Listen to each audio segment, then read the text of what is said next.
Ram Trucks kickoff. Trojans. That singular word carries clout, gravity, excellence, which can be fear-inducing at times for opponents. But hey, don't tell that to Tulane. These neophytes are poised and ready for a monumental flight. By air is how they got here, by road as well. They've arrived, they're here, and they've been embraced by all of New Orleans, taking on the Heisman Trophy winner, the best player in college football today, Caleb Williams, by far. And folks, today you're going to see maybe the best player you've never heard of, Tyjae Spears, who has disemboweled and dismembered defenses to the tune of almost 1,400 yards rushing.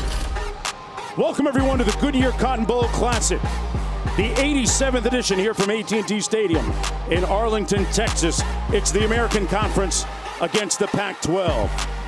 As we take a look at the Ram Trucks program spotlight, both these squads have experienced resurrections, resuscitations. Last year, Tulane winning just 2 games, USC just 4. But look at the marked, pointed improvement. Both teams with 11 wins this year. And by the way, if Tulane wins this, they can set history. A moment ago, Quint Kessenich stood by with the architect of that turnaround. Coach, you and your team get off the bus, you come into the arena. What emotions are you dealing with? Well, just an exciting time right now. It's really, really a big deal for Tulane University, our football program, the city of New Orleans. We're just all very, very excited to be here. When you boil it down, what do you think was most critical to the turnaround this season? Well, I just think, great senior leadership. I thought our coaches did a phenomenal job. We got talented kids, and we put them in the right spots to be successful. Thank you, Coach. Thank you. Meanwhile, on the other side of the equation, USC has won the national championship 11 times, and with Lincoln Riley in Los Angeles now, number 12 might be closer than you think. A year ago at this time, he was leading the Oklahoma Sooners on their path, and he has made a resounding impact in Los Angeles with USC, standing by with Quint. The trajectory of the season, what's the mindset of USC as we get close towards kickoff? We're excited to be here. This is, being in a New Year's Six game, year one, is obviously a huge step for our program. And it's taken a lot of hard work to get here. It's been a great season. I'm going to get a chance to come play in the Cotton Bowl. Come play in this venue is a great finishing step for us. What are logical and fair expectations for your quarterback, Caleb Williams, today, given his hamstring injury a month ago? Well, he's not 100%, but he's made some nice progress. We were fortunate that we had the amount of time that we had after the previous game for him to recover. Our training staff has done a great job with him to try to get him ready. And listen, he's a competitor. I mean, there was no way that he was not going to play in this game. Thank you, Coach.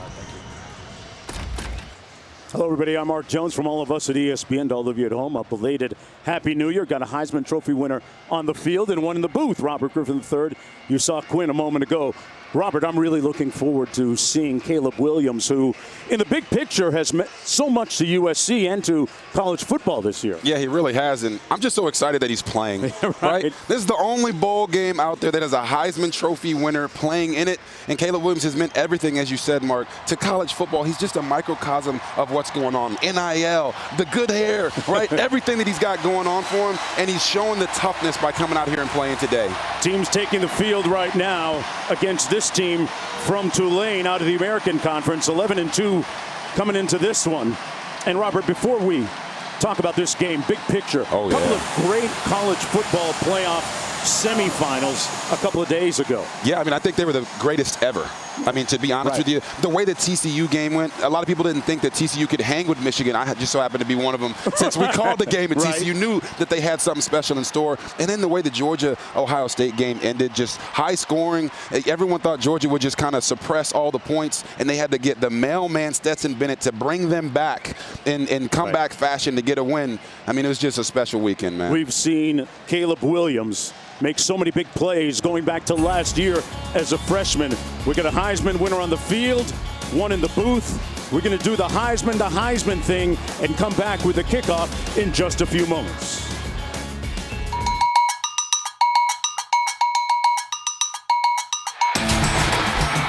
It'll be a dogfight. Into the end zone, Spears! Touchdown, Tulane! took it out of his arms magically. Looking for Brown, he's wide open and waltzes into the end zone. Touchdown USC. This is forever one of the most iconic games in our sport.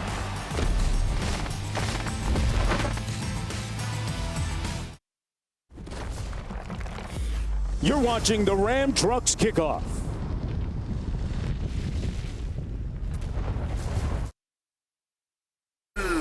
Let's go.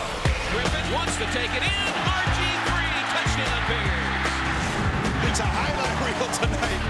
Touchdown Caleb Williams, touchdown USC. Williams throws the football like you throw your laundry on the floor, effortlessly. All eyes on me. All eyes on us. If you can go to the Heisman, you wear your best suit, your best shoes, and your best socks. Here come the kids.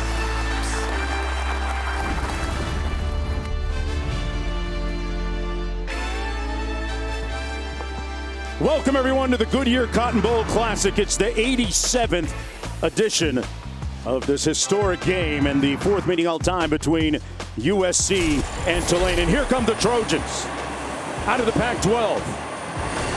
11-2. Question begs, what will their response be coming off that loss against Utah in the conference championship game? Mark Jones, Robert Griffin III back again, Quinn Kesnick down in the field. Caleb Williams took apart defenses this year to the tune of 37 touchdown passes, but we're going to have to watch how closely and how well he runs in this game. Yeah, I mean, the guy's got unbelievable talent. If it was golf, he's got every single club in his bag that he needs. So let me show you a little bit what they do on offense. Right here, they're going to put so much stress on the safeties. They run a deep sit to kind of block the guy, a deep cross with a post and a curl on the outside. Caleb Williams isn't going to get bogged down by the safeties taking the deep sit and the deep cross. He sees the big picture, shows you his vision, and the arm strength, a 53-yard dime to Jordan Addison for a touchdown. But that's just not it. Look at this creativity and improvisation. I got to give a shout out to the offensive line. They gave this man 4.1 seconds in a beautiful pocket, but also he's got eyes in the back of his head. Watch him as he scrambles around, keeps his eyes downfield. But when he decides to go, this man is electric. Strong runner, elusive, and he's got swag for days. And then this one, the pocket movement and the toughness. If you didn't know, he tore his hamstring in the first quarter of this game of the Pac-12 championship. Doesn't matter. Woo-woo, makes a guy miss. Then he stands in the face of adversity, stares down the barrel, and throws a dime down the middle of the field. His toughness cannot be questioned. He's here today playing despite having an injury that should have sidelined him for multiple months. The guy loves this team. He loves his coaches. And look at this guy. Today, he's going to come out here and try to do something special. Meanwhile, Caleb Williams, look at those impressive numbers. 4,070 yards passing this year. Fourth most in college football in the FBS. And they've had a lot of changes, though, on that offensive line. We'll chronicle that in just a few moments. Robert, what is he worth, though, to USC? Everything. Literally. Some people say, hey, we don't like the transfer portal. We don't like NIL. We don't want to hear about these things. Well, USC got a Heisman Trophy out of the transfer portal. They got double-digit wins for the first time in 5 seasons from the transfer portal. And that means Caleb Williams means everything to this city and to this school. And there he is down in the field getting ready.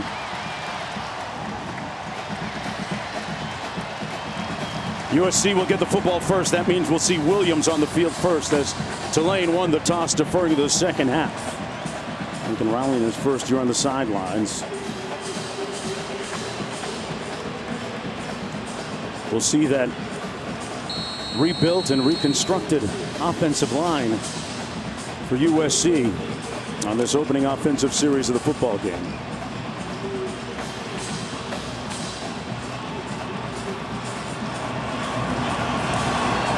Malik Brown back deep. And they'll take it 1st and 10 from their own 25-yard line. Let's go down to Quint. You know, Caleb Williams did not come out in the early part of warmups when the quarterbacks and wide receivers came out. Gave you a little pause. It's a little abnormal, but he did show up with 86 minutes left on the clock. Came out in his white shirt. He had his rib guards on and the black knee sleeve, and went through a pretty rigorous warm-up. It reminded me of a Mark Jones light cardio day. Culminating with some sprints.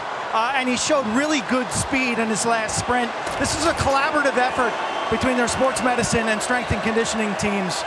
using GPS to track his speed, he looks somewhere near 90%. Well, they've got a lot of resources to get him right. He hands it off to Austin Jones on first down. Darius Hodges making the tackle.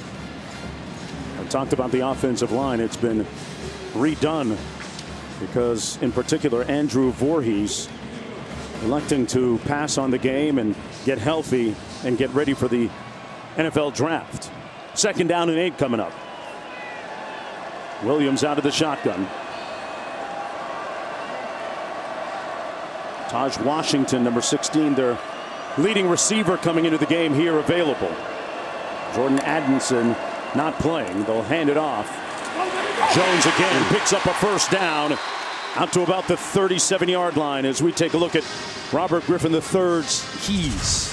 Yes, one of the keys is ride the wave. Your best players have to play their best today. That's Caleb Williams, whether it's Austin Jones out of the backfield. When you're talking about top it off, both teams have to limit the big plays. When you come off such a delay, the fundamentals can kind of go away. And protect and serve. Protect your quarterback and run the football to the best of your ability. I love the fact that USC came out and ran the ball in the first 2 plays. That's one of Tulane's weaknesses defensively. Their run defense has been porous at times this year. As for their pass defense, they got some good heat on Williams. That pass was ruled incomplete. Hodges with good pressure.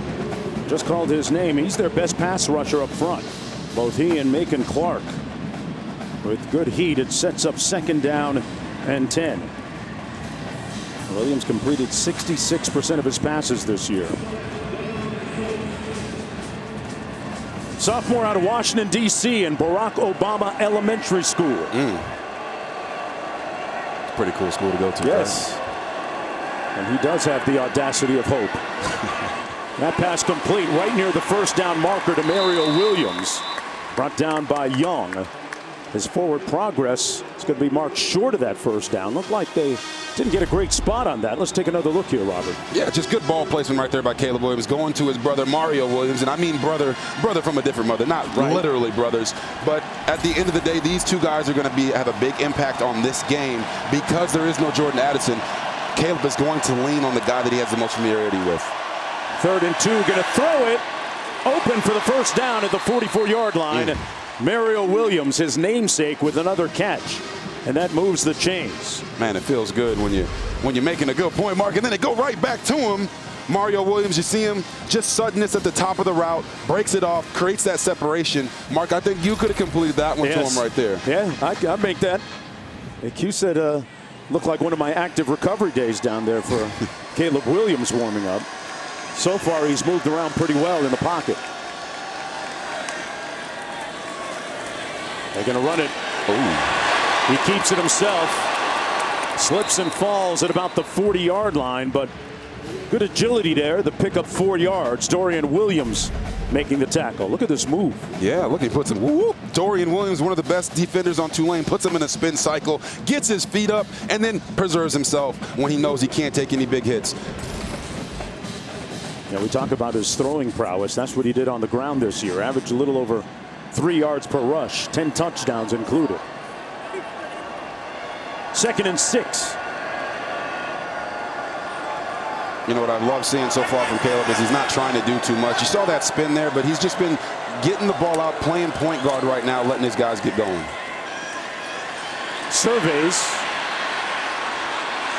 And now he's going to take off, slides in at about the 35-yard line. Dorian Williams limits that gain to 4 yards. 3rd down coming up.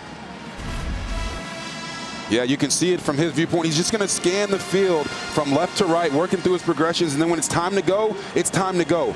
Seems a little hesitant, not trying to run too quick out of the gates, but it is good to see him moving around. I know that's given his team a lot of confidence that he is back and ready to roll. That's better than he was moving the last time we saw him against Utah. 100%.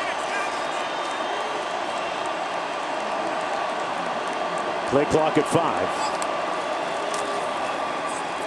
They're going to run it and pick up the first down. Austin Jones, who averaged almost 6 yards per rush this year, moves the chains, picked up 2, just enough. Those are the ball at the 34-yard line. You know, Mark had an opportunity to call USC spring game this year, and Austin Jones was a guy that the coaches pointed out. You know, offensive coordinator Dennis Simmons said not a lot of people know this guy's name, but by the end of the year they will, and I think that's true. And he's getting a chance to be the star here for the last few weeks because Travis Dye is out with an injury. They have to keep running the football and run it effectively today. That is when their offense is the most balanced. Williams hands it off again. Jones inside the 30. Talk about the absence of Travis Dye. Big-time player, second team All Pac-12.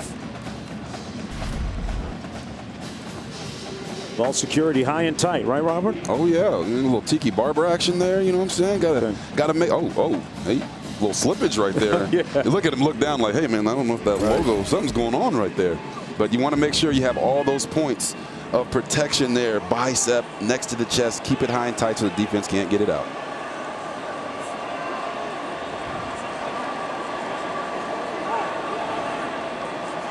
Like they had a little check with me by Caleb Williams.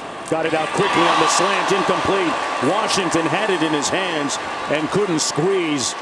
Williams put it right where it had to be, but it sets up a 3rd and 6. Yeah, you'll see Caleb, nice throw, and Taj Washington just tried to run without the ball. All my young receivers out there, make sure you look it in before you try to go do something with it. Transfer from Memphis. Got to love that leadership there by Caleb Williams, though. It's all good. 100% saying, hey, just calm down. You good? Sometimes the fundamentals can leave you from a month being off. Maybe that drop could lead to a big game for Taj Washington. 3rd and 6 on the receiver screen, complete. And a nice effort after the catch. Looks like it's going to be a little bit short. Raleek Brown, running back, was out as a receiver and appears to be about a foot short of that first down. Interesting decision coming up here for Lincoln Riley. Yeah, I think the only decision here is to go for it. Be aggressive. Come out, show your offensive line. You got 5 of them starting in new positions. The first game all starting together. Show them that you trust them. Run the ball, do a quarterback sneak, something here. 4th and 1. Looks like they're going to be in the shotgun, so QB sneak is off. Austin Jones in the backfield.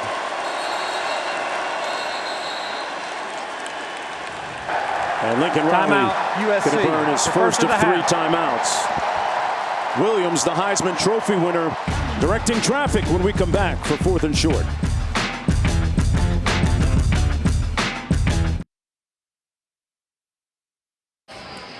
Going to commercial, here's what transpired on the USC side of the field. Yeah, you know, Caleb Williams is telling Lake McCree, look at me, I'm on the field. Don't look at the coaches. I'm the quarterback. If I'm telling you to do something, go and do it. I love that type of leadership. But what was he saying to him, Mark? I'm the captain now. I'm the captain I'm the captain now. I got the Heisman. 12th play of the drive coming up. 4th and short. Williams going to line up under center. Going to keep it himself. Looked like he had enough surge to pick up that first down. Tulane trying to say that they stopped him and the ball came out, one or the other, but yeah, that's going to be a first down. You know, we called it before the break. Hey, you only got a few inches to get. Go quarterback sneak. Right here, he clearly gets the first down. Then they push him back. All the extracurriculars are going on. But hey, first down. Lincoln Riley trusting that offensive line. Let's give it up to them. They're playing extremely well right now on this drive, despite all the mix and matching they've done over the last month. Jones in the backfield with McCree. Williams gets it out, threw it behind his tight end, Lake McCree. It'll be 2nd down and 10. A rare miss that time for a guy that completed 66% of his passes this year. You know, everybody talked about the hamstring and what kind of fitness he would bring into the game, but there was never any doubt that Caleb Williams would play in this game, Robert, if healthy. He said, hey, we've been through the past 12 months together. I need to be out there and finish it with my guys. Raleek Brown in the backfield. Gives it to Brown, trying to get to the edge. Great pursuit by the Tulane secondary. And Lance Robinson came up from his corner support spot and put a big hit on him.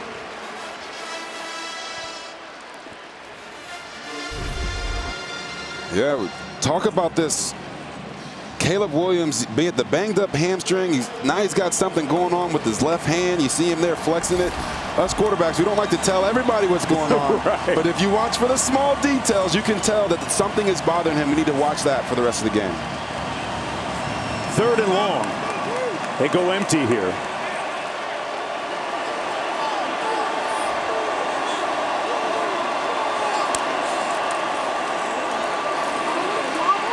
Wide open underneath Rice.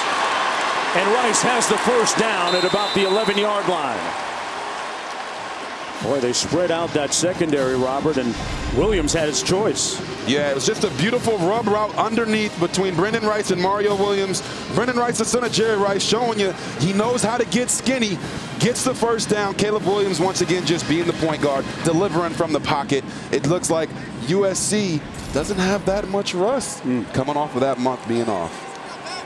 Impressive opening drive here. Lincoln Riley said they really loved having that time off. Williams hands it off to Austin Jones inside the 10 to about the 9. Picked up 3 on the play. It's week 17 and we have a big AFC Monday Night Football matchup for you. Josh Allen and the 12-3 Bills taking on Joe Burrow and the 11-4 Bengals. 8:15 Eastern, 5:15 Pacific on ESPN, ABC, ESPN2, Deportes, and ESPN Plus. Our coverage begins with Monday Night Countdown at 7 on ESPN2. My man Robert Griffin III on that.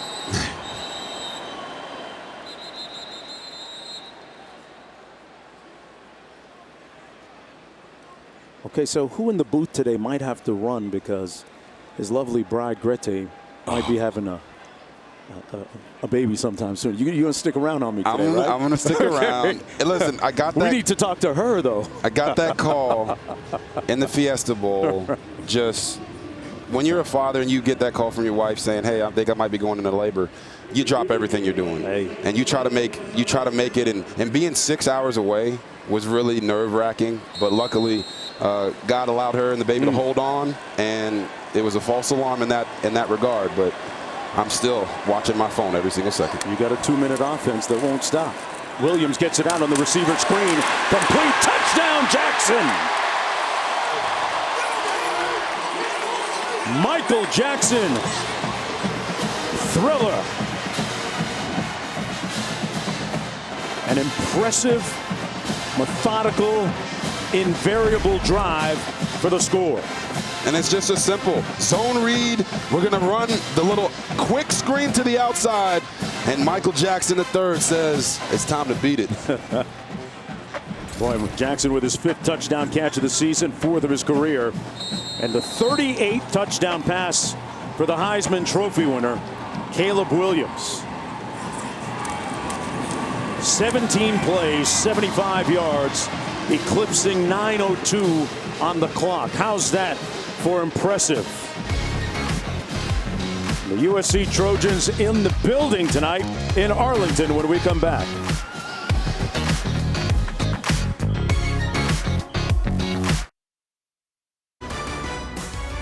The Goodyear Cotton Bowl Classic is brought to you by Goodyear.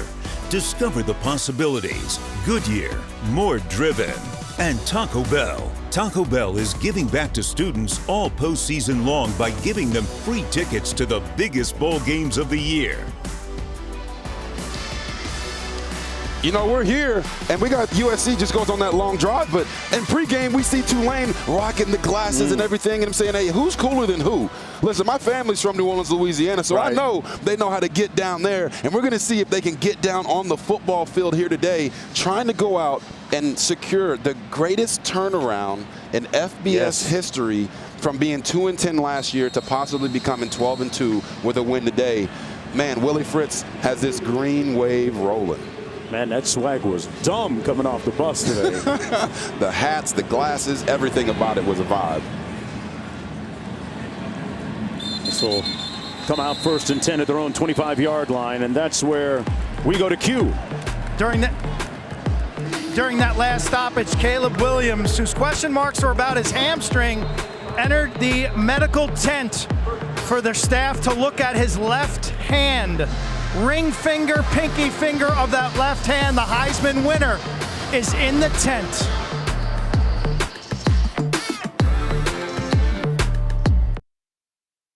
Back everyone to Arlington. Let's take a look at today's Chick-fil-A impact players. Robert. Yes, for Tulane, you got Tyjae Spears. This offense runs through him. He's physical. He doesn't just like breaking long runs, but he also loves blocking for his quarterback and pass protection. And then for USC, Tuli Pelotu, leading the country in sacks with 12.5. This guy plays all over the field. Can't wait to show you exactly what he does best. First down and 10. Here's Spears. Nice gain of about 7 on first down. Has 7 consecutive 100-yard rushing games coming into this one today, which leads the FBS. 5'11" junior out of Louisiana. A great comeback story, too. Missed the first 6 games last year with an ACL injury. And unbridled confidence, imbued with confidence coming into this one against USC.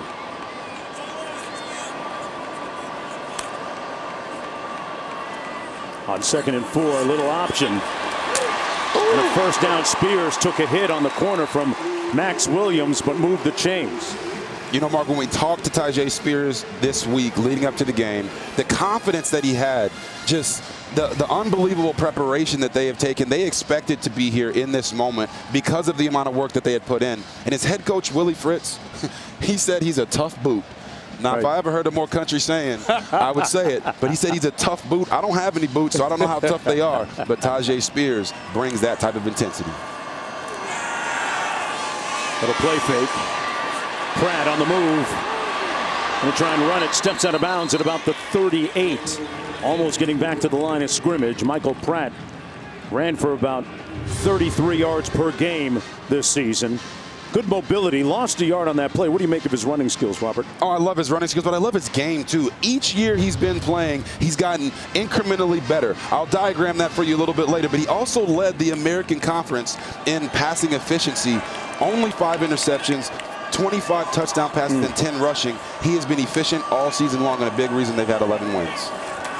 Hands it off to Spears. Cut it inside and brought down right at the line of scrimmage by McCutcheon. That's a 3rd down and long for Michael Pratt at quarterback for Tulane. A guy who is characterized by coaches as competitive, has great retention, picks things up quickly, and processes quickly as well. He's going to need it here. You know, here on 3rd and 11, you don't want to let 3rd and long beat you. His coach said oftentimes he can overthink things. If the check down is there, throw it. Don't try to create too much here early in the football game.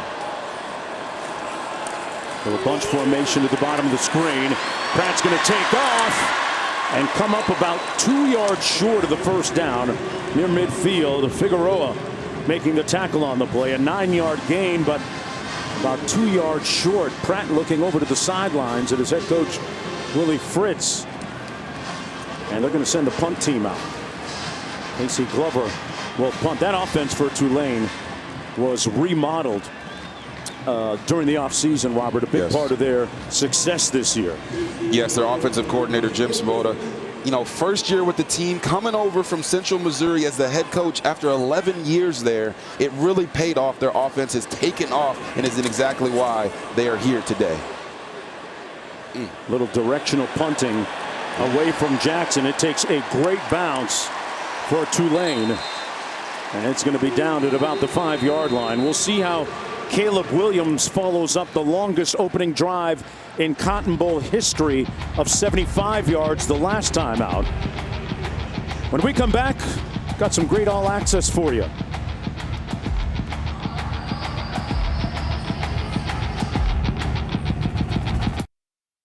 Let's go. Let's go win that inner battle. Go win that inner battle. Go win that inner battle. What's all about? Win that inner battle. Here we go. Win that inner battle. Let's go, fellas. Have a day. Have a day. Lincoln Riley with his transfer quarterback and Heisman Trophy winner Caleb Williams back out for the 2nd series of the football game.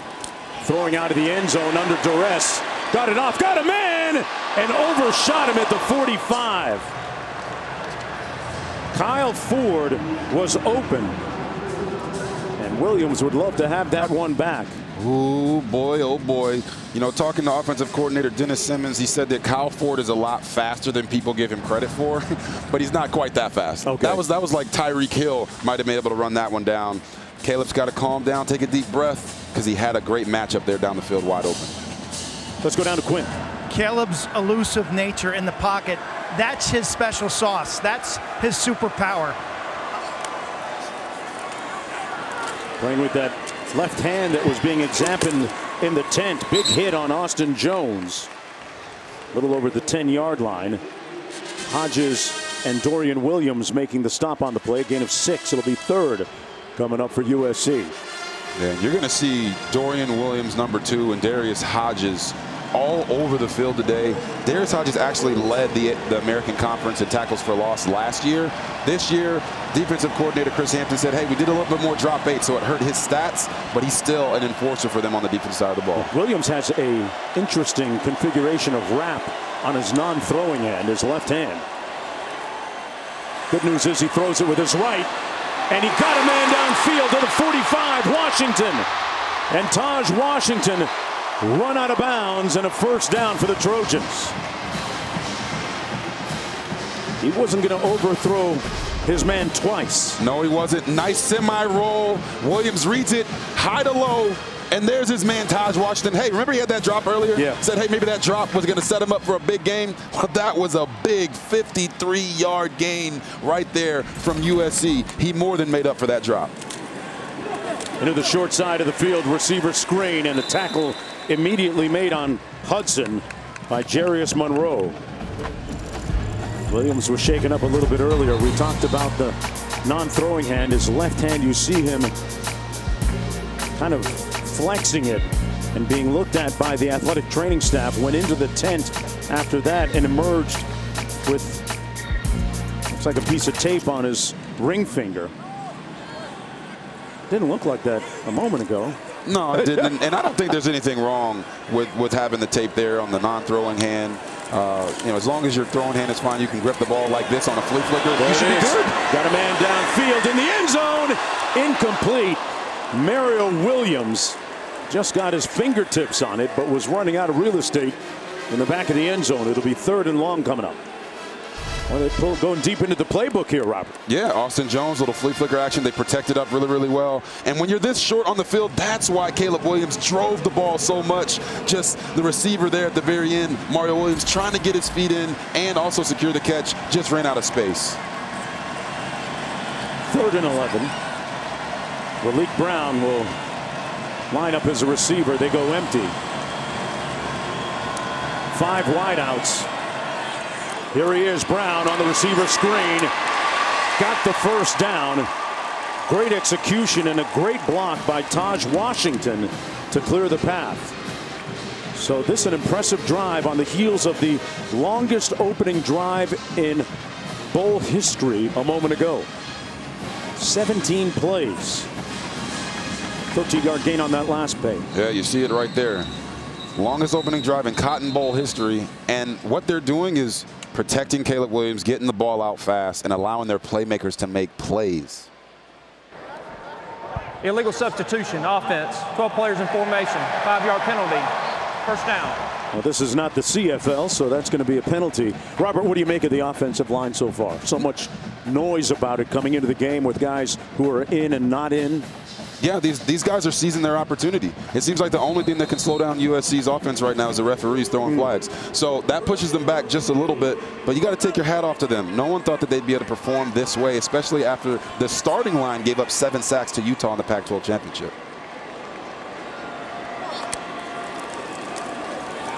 Williams gets it out quick.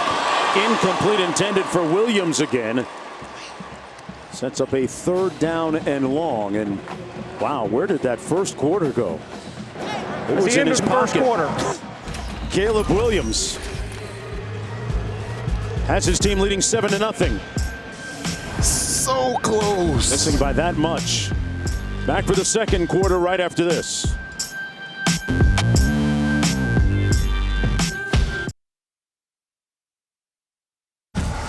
Welcome back to the Goodyear Cotton Bowl Classic. Aerial coverage provided by Goodyear. Celebrating the challenge of road games everywhere. Are you ready for the road? Goodyear, more driven. From all of us at ESPN to all of you at home, a belated Happy New Year, even if you were the guy with the lampshade on your head at midnight, dancing around. No names.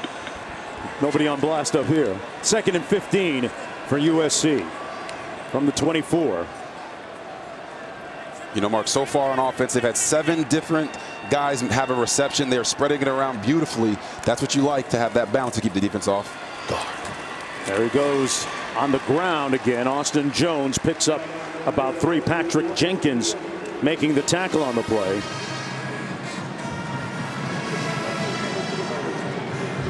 This USC offense has been pretty balanced for most of the year, and right now dominating the time of possession. 3rd and 12 coming up. They got to get to the 9. In these situations, they've gone to these screens because they see this defense playing so far off. Let's see if they go to it again. Got a trips bunch formation to the top of the screen. Caleb Williams moving around, got rid of it right in the middle of the field, complete for a first down. Brendan Rice still on his feet, but there's a flag down all the way back at the 30-yard line. Yeah, it's going to be holding on the offense, I think. Yeah, Cortland Ford, number 74. Holding. Offense number 74. 10-yard penalty. 3rd down. He had a grab of Nick Anderson, who's one of the leaders of that Tulane defense. Yeah, you're going to see him right there on the edge. Right there. Little hold. Oh, trying to choke that man out. Then he hit him. Then he clubbed him in the back of the head. Man. What is this, WWE? Really? Referee wasn't watching. Well, he was in this case. Going to back it up. Kim sets up a scenario from the 32 now.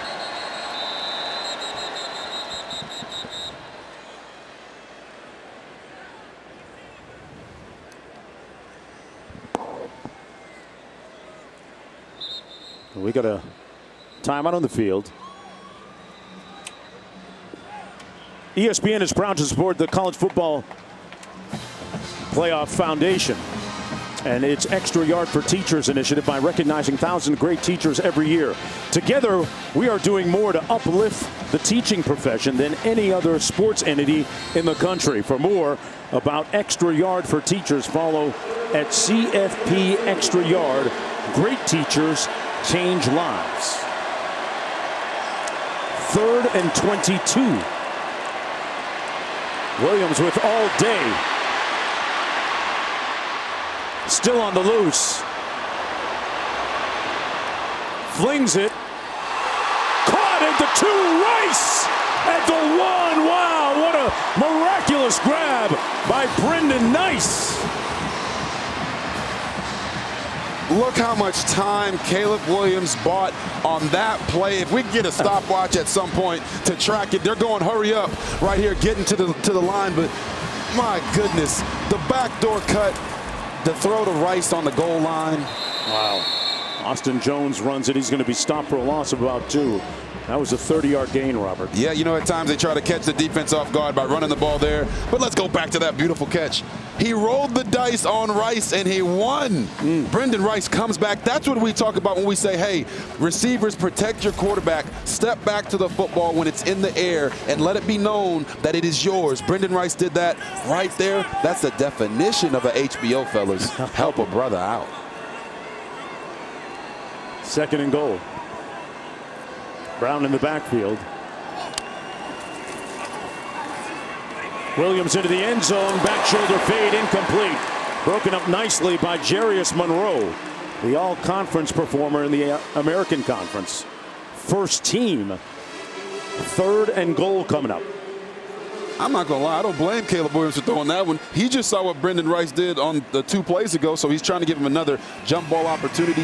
Yeah, he could put the ball a little further into the back of the end zone there, but you can't discredit the coverage there by Jarius Monroe. Their defensive coordinator, Chris Hampton, told us he's their best cover corner. So if he's out there on an island, they trust that he's going to be able to make those type of plays. Trojans with 3 receivers to the bottom of your screen. Williams rolls that way, fires, touchdown, USC, Bynum.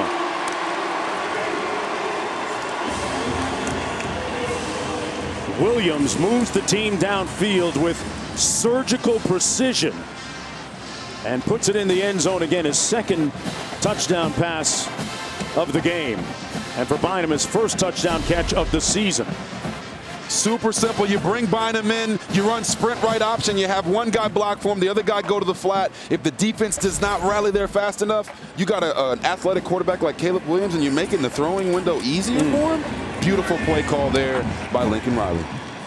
14-0 for USC. With 12:33 to go in the first half. 12 plays, 95 yards, and 5:13 on the clock. Another back-to-back impressive drives by USC and Caleb Williams.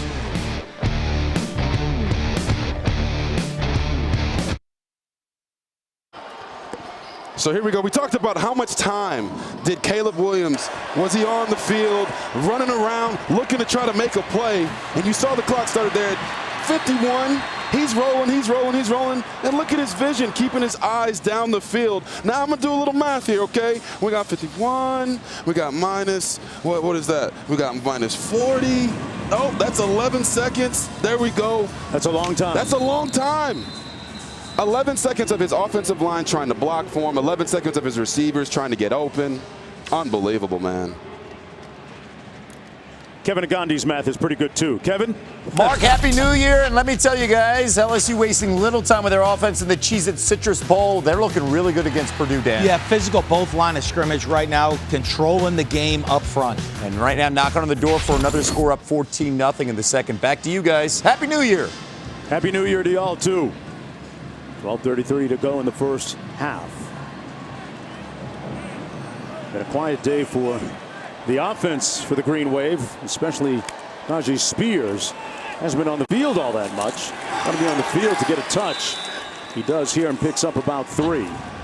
And Mark, that's the thing. You talk about them not being on the field because USC has been going on these long, elongated drives.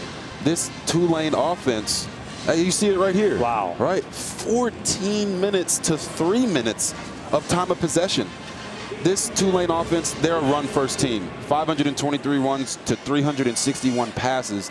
They have to start putting together drives here so that they don't get put too much in a hole and have to throw the ball to get back in it. They fake the jet sweep. Pratt keeps it himself. He's in the clear. Out to the 40 and run out of bounds at about the 30 into Trojan territory. Man, that offense needed that kind of jolt. Yes, they did. Michael Pratt needed that. You're going to see it. Little zone read. QB power down the middle, makes a cut, and then he's in the open field. This guy's got 10 rushing touchdowns on the year, so don't sleep on his legs, and dang sure don't call him sneaky athletic. Okay. He's an athlete. Good burst, great speed there. Celestine in the backfield here after that 40-yard run. Nose of the ball to 33 for the Wave. Pratt down the sideline, incomplete, intended for Shea Wyatt, who's fresh off of a 2-touchdown reception performance in the American Conference title game against UCF. Coach is telling us that he might be the most well-rounded wide receiver that they have of a very talented group, which includes Deuce Watts as well. They have several guys, Robert, that have caught 30 footballs this year. Yeah, they got 4 wide receivers that have 30 or more catches. But the 2 guys that really scored touchdown for him are the one they just threw to, Shea Wyatt and Deuce Watts, number 2. They have 15 combined this season. Got a whistle and a flag. Look like we might get an illegal substitution here. Illegal substitution, offense, 12 players in formation, 5-yard penalty. Second down. And push it back a little bit. And hey, we can tell you how explosive Watts and Wyatt are. We could show you too. Right there. The championship game, they were a big-time force in that victory against UCF. They're also on the all-name team. Oh, yeah. For dang sure. Deuce Watts and Shea Wyatt, I love it. Here's Clayton Johnson. Got to the edge and picked up a first down. So the Green Wave offense gaining a little bit of steam and momentum. A 19-yard gallop by Clayton Johnson. This is exactly what the doctor ordered. You see him pull the guard and the tackle right there to get around to the edge. They get it, and then Clayton Johnson, all he's got to do is run like it's Fast Friday, man. It's like a 40 out there. Nobody's there to contain the edge. That's exactly what the Green Wave needed.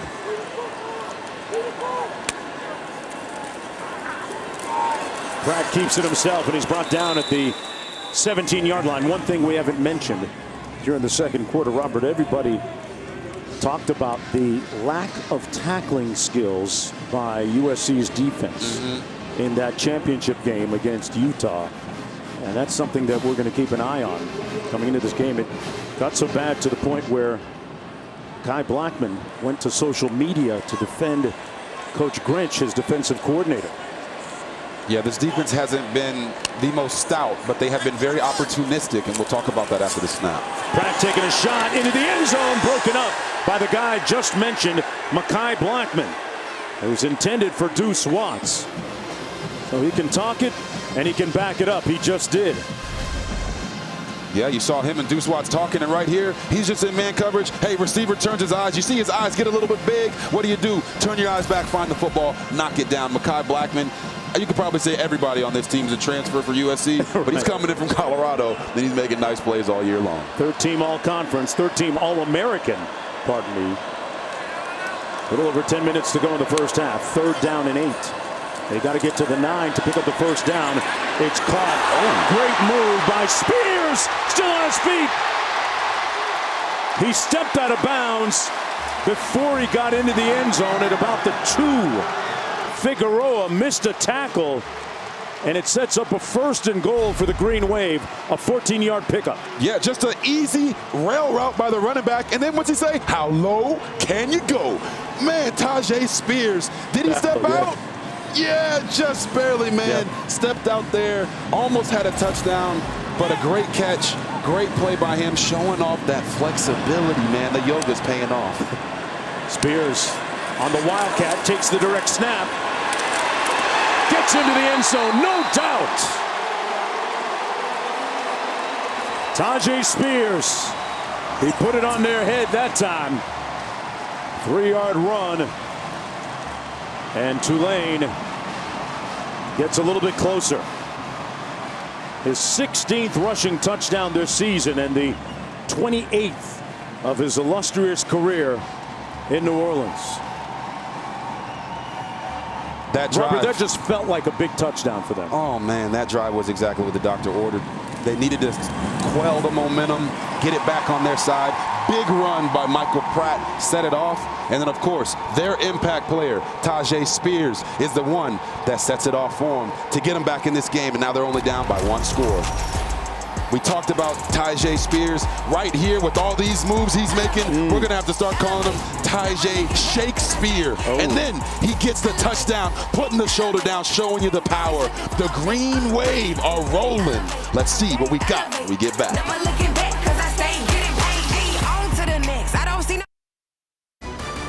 The Goodyear Cotton Bowl Classic is brought to you by AT&T 5G. Too much college football is never too much. And Gatorade. Head to Gatorade.com for exclusives to help you fuel your 2023 goals.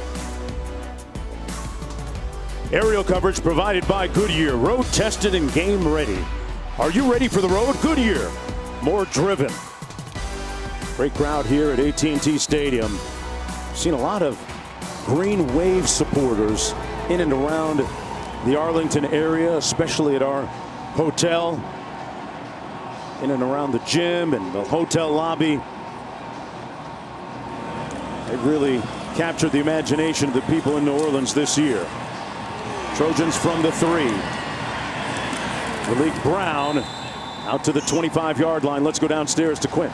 Last time Tulane played in a big-time bowl, 1939 Sugar Bowl, back when they were in the SEC. And what they're trying to do this year, last year they were 2-10. They currently sit at 11-2. They are looking to have the biggest turnaround in FBS history. It was a year last year defined by them being displaced, lost a lot of close games, but coming into this season, Willie Fritz knew that he had something special, and this fan base has shown up here in Dallas. And great point, Q. A lot of the same players returning, just got better after being relocated last year in Birmingham. Williams fires complete at the 40-yard line. Out to the 44. It's Terrell Bynum moving the chains. After Hurricane Ida, they had to relocate to Birmingham. A lot of Uber Eats on the menu, Subway, pizzas. Had to go to the local LA Fitness, Robert, and wait for those weekend warriors to get off the bench press at times. Huh? Yeah, I mean, Willie Fritz, he said that 31 nights in the hotel, 27 dogs, family, you know, to go food, it wasn't an ideal situation. And he also said that their 10 losses were to 10 bowl-eligible teams. Yes. So coming into this year, having a little bit of what he called an easier schedule, his words, not mine. Yes. Help them out, go out and be able to get into the Sugar Bowl. I asked him about the Cotton Bowl. Rock bottom last year was that 61-21 loss against Mississippi. But boy, it's been onward and upward ever since. 2nd and 4.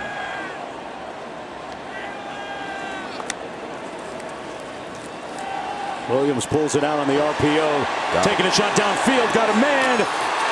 Dropped at the 10-yard line. Mario Williams. Oh, they're going to say catch. My bad. It's caught at the 12. Or not. There's no way they called that catch. Williams field is an incomplete pass. 3rd down. Yeah, the official ran down there and looked like he was going to spot it. This was definitely dropped, though. That's what I saw. Yeah, this is why receivers should never go to the ground unless you absolutely have to. He could have caught that and possibly ran in. That's a perfect pass. That should have been a touchdown. But by him going down, now you have to control the catch all the way through the ground. It did not happen.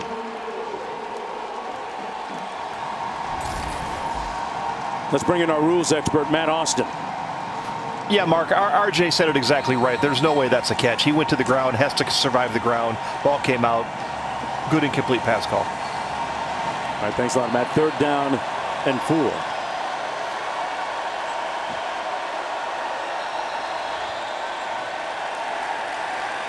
USC is going to call a timeout. Timeout. And we're going to take one with them.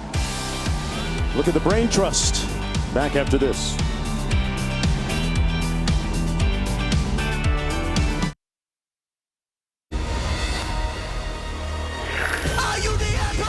The College Football Playoff National Championship, TCU, Georgia, January 9th on ESPN. Look forward to that. Hey, let's take a look at today's road test, brought to you by Goodyear. Get some interesting numbers. This Cotton Bowl in Texas. Texas Tech, 95. Okay. 3rd and 4, gets it out quickly, and Williams with some atonement and redemption making the catch this time as opposed to last time. Picks up 6 here. When you watch last time, you're going to watch this route. He's going to run a post across the field, and they're really trying to isolate this matchup, get their guy lined up with the safety, because safeties play safety because they're supposed to be able to tackle, not cover. Right here, if Mario Williams just catches this ball, it's perfectly placed and turns up the field, it's a touchdown. But I love that Lincoln Riley came right back to him on the next play. 3rd down, they needed a conversion. They go to their star guy who just made the drop, gives him all the confidence in the world that they haven't lost faith in him. 1st and 10, Williams, receiver screen. Oh, a little lateral to Brown and nowhere to go for him. Guys bumping their gums out there a little bit. Love to see it. A lot of passion down in the field. Malik Brown on that little bit of prestidigitation, a little trickery. Yeah, and that guy you just saw on the screen, Lance Robinson, the corner, that's the 2nd time we've seen him come up and fill in the run game. Impressively transferred from Kansas State. You know, these coaches all week told us that the Kansas State game for Tulane was a turning point of their season because it was validation that their talent was where they needed to be. On 2nd and 11, Williams steps up, fires, got a man down the sidelines. Incomplete and a flag. Rice was downfield in behind Jarius Monroe.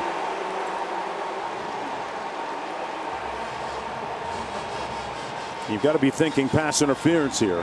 Oh, yeah. Pass interference. Defense number 11. 15-yard penalty. Automatic 1st down. Monroe is no slouch. First team All-American Conference this year. Transfer out of Nicholls State.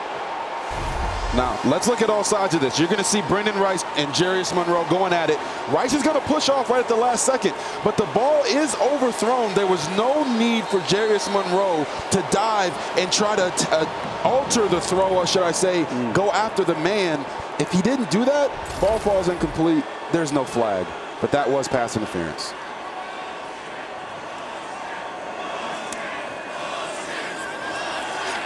Williams, clean pocket again. Drills one, picked off at the 8-yard line. Monroe says, "You're not going to fool me twice."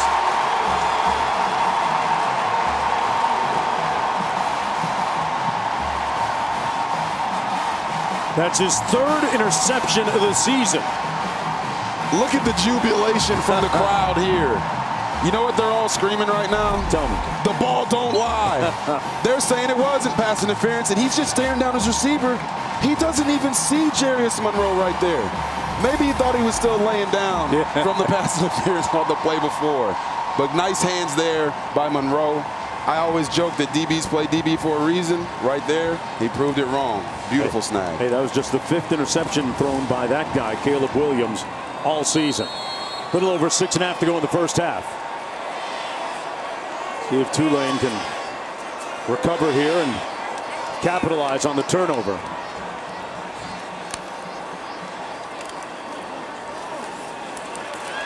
They hand it off to Spears between the tackles behind Bauman.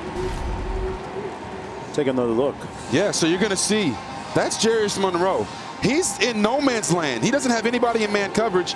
And Caleb Williams tries to fire one in here. And this is when your arm talent can kind of get the best of you. You think, I can make any throw out there on the field. I can drop this in the bucket right over the top of Jarius Monroe. And the depth perception sometimes can fool us as quarterbacks. He just needed to try to run that one or throw it away. Pratt on 2nd and 10. Completes it over the middle, Jackson. And he took some ankles at midfield. Jackson on the move. Step in. They're looking at shoe bottoms. Touchdown!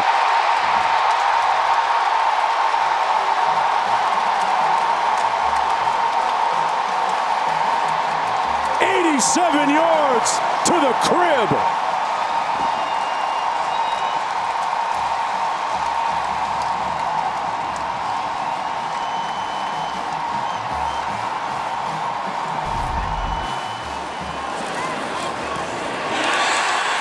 And you're going to see Jaquan Jackson. He's got moves so good. He seems like he should be in the Jackson 5. Look at him get those knees up, showing off some of that track technique. Mr. Jones, we got ourselves a game. We are knotted at 14. He's been practicing his A and B skips. Great speed. Opportunistic after that turnover by Caleb Williams.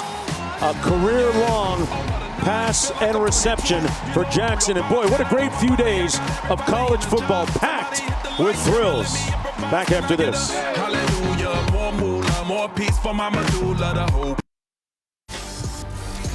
Welcome back to the Goodyear Cotton Bowl Classic. From AT&T Stadium here in Arlington, Texas, Mark Jones chopping it up with Robert Griffin III. Quint Kushnick down to the field. And Michael Pratt just took his team downfield in a blank, folks. That 87-yard reception is the longest play of the season for the Green Wave. And they've rallied with 14 consecutive points to tie it at 14. It'll be 1st and 10 from about the 25 after that Brown kickoff return. Yes, it's a beautiful execution, but you're going to watch this defensive end right here. He's going to drop into protection with the linebacker drop into the flat, and the receiver is going to run a nice little slant route in between the two of them. Pratt puts it on him right there, Jaquan Jackson, and as he goes to make his move, look at the defenders that are right there in the middle of the field. 4 of them. They've got to close out and make tackles, but we talked about tackling all year for USC, and then look at this right there. You're talking about Lawrence Keys III making a block on Mekhi Blackman to launch Action Jackson into the end zone. Total team effort by the Green Wave, and like we said earlier, Mark, they're rolling. Yes, tied at 14 now. Talked about that receivers room for the Green Wave. A very talented group, balanced in terms of the number of receptions they've each made this year, and block well for each other, as we just saw. Boy, Willie Fritz, what a season for his squad, coming back from a 2-10 year last year. Talked about that Kansas State game, a game where they really turned the corner, as well as that loss to Southern Mississippi, which helped recalibrate them. Here's Austin Jones, picks up 6 on the play. Hicks Jr. making the tackle. Well, their story has been one of resilience all year, and they've come back to tie this game at 14-2. After that loss against Southern Miss, it was a real turning point. Nick Anderson, one of the leaders, not just of the defense, but of the team, spoke to the team in a very impassioned speech right in the locker room that set their course straight for the rest of the season. Catch made, complete to Jackson. That's Michael Jackson. Picked up 4. Larry Brooks making the tackle. Under 5 minutes to go in the first half. You know, Mark, I talked about riding the Green Wave as one of the keys. Look at Tulane's last 2 drives, 10 plays, 160 yards, 3 minutes and 53 seconds, 2 touchdowns. So not only are they scoring, they're scoring fast. Talk about a tidal wave coming in on you. Men have been knocked out in less time, Robert. Just ask Mike Tyson. Third and 1. That last play under review with 4:35 to go. But yeah, talked about the great season that the Green Wave have had. The Kansas State game, the Southern Miss loss, and subsequent bounce back really helped them get to this point. We mentioned Nick Anderson, the linebacker, number 1 on that defensive crew, one of the real big voices. This is the play that's under review. Let's bring in Matt Austin to break it down for us. Yeah, I think this is a great stop since they did rule him short. It looked like the runner did a great job of getting his hand down, keeping the rest of his body off the field, and got to the first down before his elbow hit. So I think this is going to be overturned. It looked like they made their mind up, Matt, pretty quickly there. Here's the call. After further review, the ball carrier made the line to gain just beyond the 35. First down, USC. Matt's on point. Hey. Matt, you're on point, man. Thank you. And a great effort that time to get the first down. Hey, coming up next, number 11 Penn State squares off against number 8 Utah in the granddaddy of them all, the Rose Bowl game, presented by Prudential. Out in Pasadena, California, amongst the bucolic scenery there. Wonderful backdrop. Under 4.5 to go here in the first half. Williams had a defender at his feet. Gets it to his receiver. That's Ford, who stopped up. About 4 yards shy of the first down by Dorian Williams. Got 7 on the play. And the coverage you just saw there by Chris Hampton, the defensive coordinator for Tulane, is what's making Caleb Williams have to be so patient. They dropped everybody in the coverage there. His checkdowns were the only outlets. The deep shots down the field were all covered because there's so many bodies dispersed throughout the field. Nice job by Caleb of not trying to do too much. 2nd and 2. They're going to keep it on the ground and get a first down. Austin Jones in for Travis Dye, who's out. Picked up 4 on the play. Ever since Caleb Williams picked up a football, his dad Carl and his mom Dana got him ready for this moment, for this wonderful career he's having so far. Dad, a real estate developer. He invested a lot of love and time into their son. Did hot yoga as a kid, special diet. Had him see a sports psychologist. Everything to make his dream a reality. Hand off to Raleek Brown, bouncing it outside. Oh, nice hurdle. That would make Aries Merritt proud, that kind of hurdle. Or Robert Griffin III in the 400 hurdles. Hey, shout out to Aries Merritt. world record holder in the 110 hurdles. And you see Raleek Brown here just spin out. This isn't even about patience. It's just about athleticism. And Aries, woo-woo, you know, got to make sure you pick that trail leg up a little bit. Get it down quick, huh? Just a little bit. Get it up and down real quick, man. 14-yard gain. Nice run by Brown. Of course, Quincy Watts, track coach at USC, would approve of that. Here he comes again. Brown right down the pipe. Kick the turbo in. Touchdown! Wow! 39 yards for the score.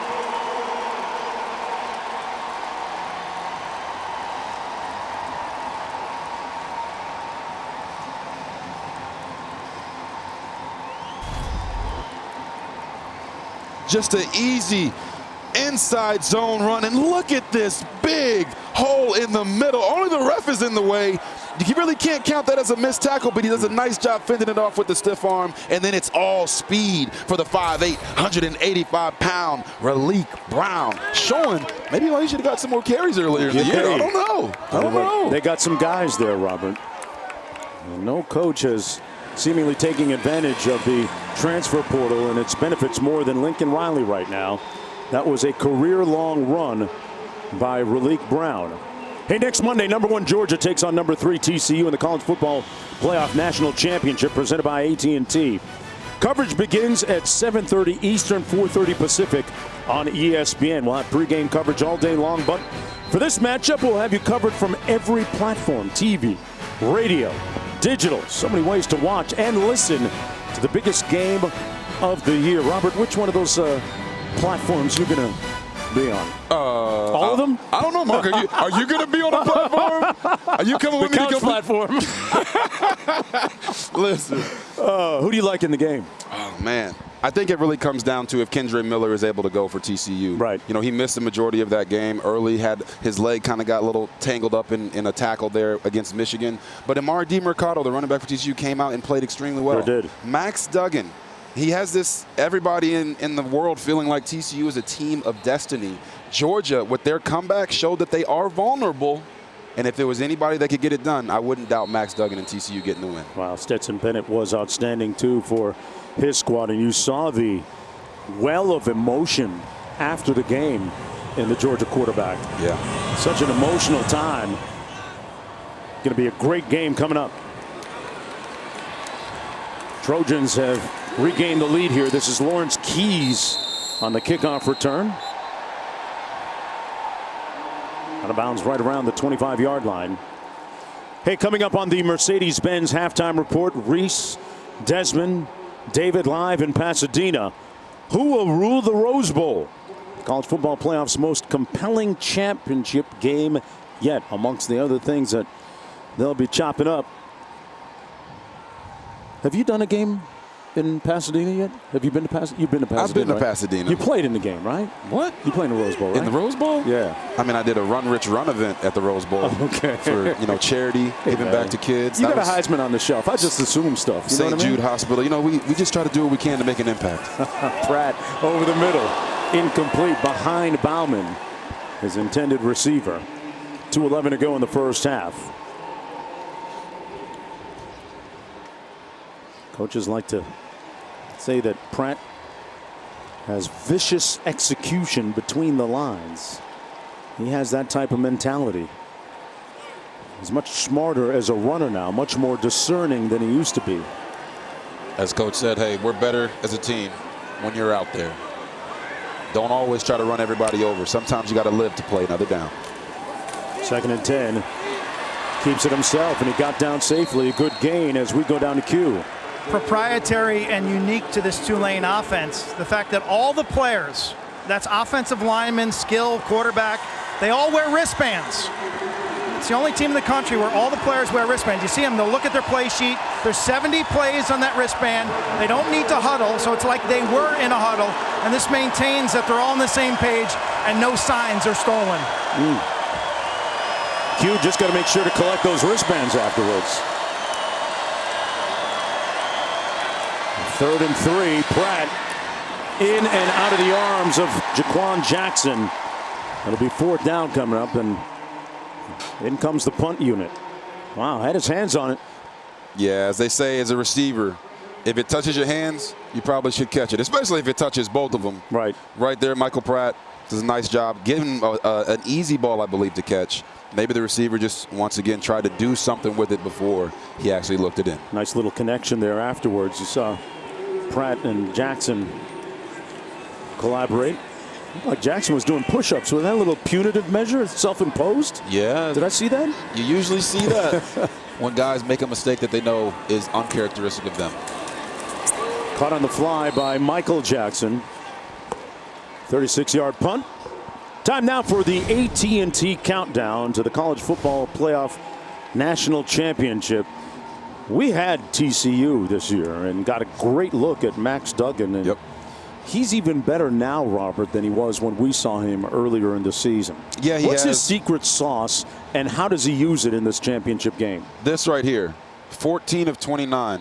Some people would say, wow, that's a terrible completion percentage. Right. But they throw the football down the field so often. He is unafraid. He doesn't care what these stats look like. All he wants to do is win. And I don't even think offensively they played their best game against Michigan. If Max Duggan increases his execution incrementally, I think that gives them a bigger chance to beat the vaunted Georgia Bulldogs. They get it to the outside. Caught Washington with a nice sprint after the catch into the arms of his teammates and coaches. 1:12 to go, 15-yard gain. Caleb Williams responded after that interception that he threw earlier. Took his team into the end zone on the last drive. Williams so far, 16 of 25 passing. A couple of touchdowns, one interception.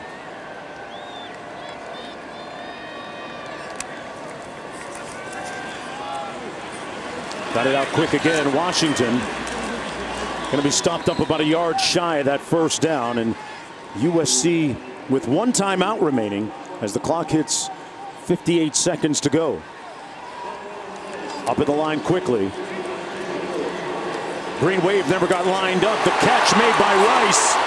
And a nice move. Rice pushed out inside the 10-yard line. It'll be first and goal. And man, Caleb Williams and the offense efficient with their time here. Yes, they were. We talked about the vision of Caleb Williams. Early on in that play, he saw that no one was covering Brendan Rice. He forgot the read, put it right on him, and Brendan Rice shows you his playmaking ability after the catch. Awesome job by Caleb Williams. Don't be afraid. If you see it, let that bad boy rip. 36-yard gain, first and goal.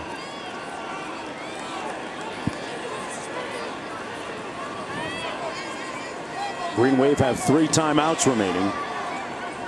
Trojans with 1. They hand it off to Jones, runs it into the boundary. Tried to get north-south, but stopped up there by Dorian Williams, who was one of the first guys to get there, one of the leaders of that defense. He and Nick Anderson. Dorian Williams, NFL talent. They'll need him on this stop. Monroe makes the tackle this time on Jones, and USC is going to call their final timeout of the half. Timeout, USC. Their third and final of the first half. 30-second timeout. Third and goal coming up, Robert. Yes. They've got a mobile quarterback. Yes. They've got Austin Jones, who's done well on the ground. Malik Brown as well. And a host of receivers. Where do you go here on third and goal? Yeah, I mean, you just mentioned it right there. I know Caleb Williams might not be 100%, but I'm spreading this bad boy out. Try to get them to dictate a light box, give him a run-pass option, and also make sure that their kicking team is ready to go in case they do get tackled short. They don't have any more timeouts, so they're going to have to do one of those hurry-up field goals to kind of get points before the half. Williams has connected on his last 5 passes, 7 of his last 8. Here's a look at Dennis Lynch. Place kicker for USC. But 13 is thinking 6.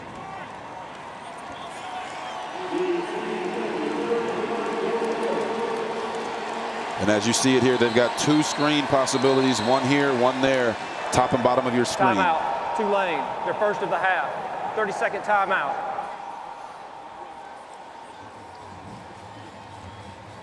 Well, after that loss to Utah, Caleb Williams, while he was in New York at the Heisman ceremony, let everybody know that he had some work to do.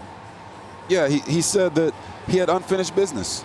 He was going to come back. He knew he had to come back, but let's go and listen to kind of what he talked about at the Heisman ceremony. They say either change your dreams or change your habits, and I damn sure weren't going to change my dreams. Glad you didn't change yours either.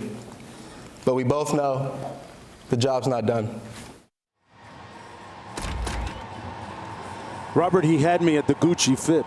I'm not going to lie. He had the Gucci sport coat on and pads, and he was cleaner than the Board of Health. Yeah, and he talked about unfinished business. Well, they got unfinished business right here on this drive. Let's see if they can punch it in for 6. Bynum in motion. Trips right. Williams rolls out that way. Fires. Touchdown in the back of the end zone. Rice. That's how you finish business.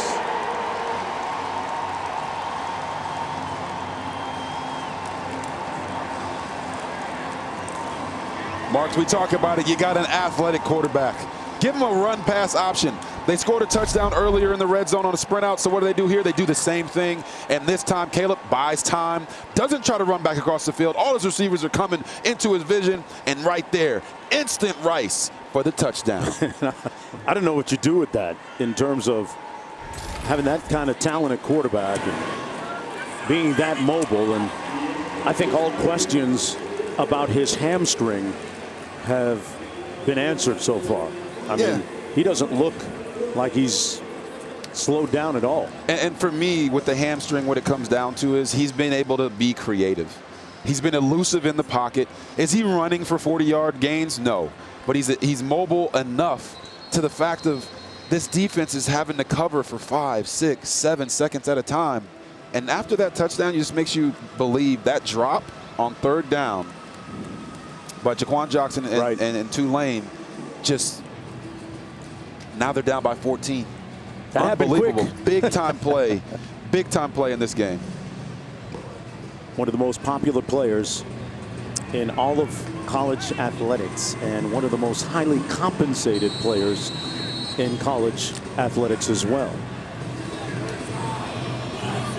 He's got a really nice bag to go along with that impressive resume. Deals with headphone companies, trading cards, websites, owns a stake in a men's grooming company. He's giving Tulane a haircut right now. Let's go down to Q. You could see it in Caleb's eyes when he came out before pregame to get warmed up. He talked about the job not done, not being satisfied, but his play, the fact that he's playing in this game, those actions speak louder than any words. And he has set an example for this whole team, as he did in the Heisman ceremony when he flew his entire line to New York City. There's gratitude, there's overcome setbacks. But for me right now, it's action, not words. Amazing young man. And we got to put this first half to bed. It's the second time today that Tulane has trailed by 14 points. Let's go back to Q, who's with head coach Lincoln Riley. Coach, they made it 14 apiece. What's going on in your mind at that stage? Got to respond. It's a Cotton Bowl. I mean, this is a New Year's Six game. They're pretty damn good. They're going to make some plays too. I was proud to see our guys respond really close to half well. How would you best characterize the play of Caleb? He's played good. He got a little impatient on the interception. Other than that, he's played good. Guys have made some plays for him and made a couple nice plays on scramble. Thank you, Coach. All right, thanks.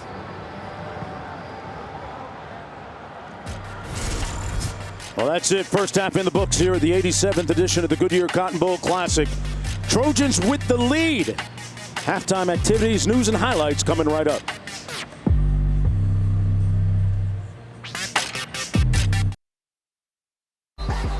Welcome back to the Goodyear Cotton Bowl Classic here from Arlington, Texas. It's the 87th chapter of this game, featuring the Pac-12 against the American Conference. USC with a 14-point lead as we get ready to kick it here in the third quarter. The Heisman Trophy winner, Caleb Williams, was brilliant in that first half. 20 of 29 passing, 3 touchdown passes versus 1 interception. Let's take a look at the first half stats brought to you by Invesco QQQ.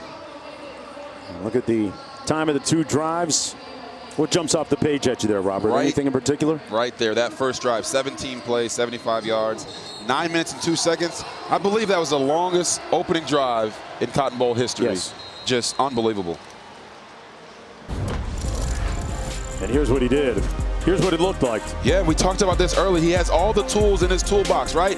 The offensive line, we're worried about the protection. This is earlier in the season. They gave him 4.1 seconds. He's not afraid to hold on to the football, to go out and create, keep his eyes down the field, and then when it's time to go, he can go make moves because he's got more moves than a military family. But here, in this game, talking about the hamstring, he's got the time again. He breaks the pocket, get the backdoor cut, keeps his eyes down the field, waits to the very last second, and then takes a bet on Brendan Rice down the football field. But hey, Michael Pratt said, hey, I know he's got a Heisman, but I got something for you too.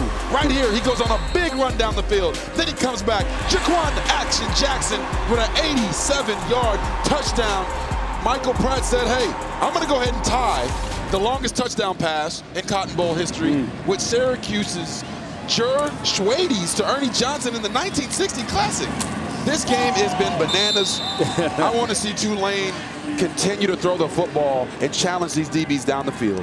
Let's go down to Quinn. What I have found most fascinating, most revealing in this game is Caleb Williams and his interactions with his teammates.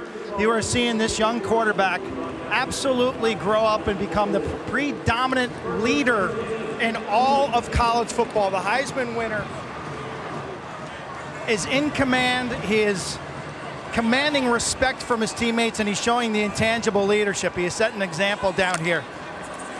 No hangover from that Utah game, and here's Spears out into the secondary.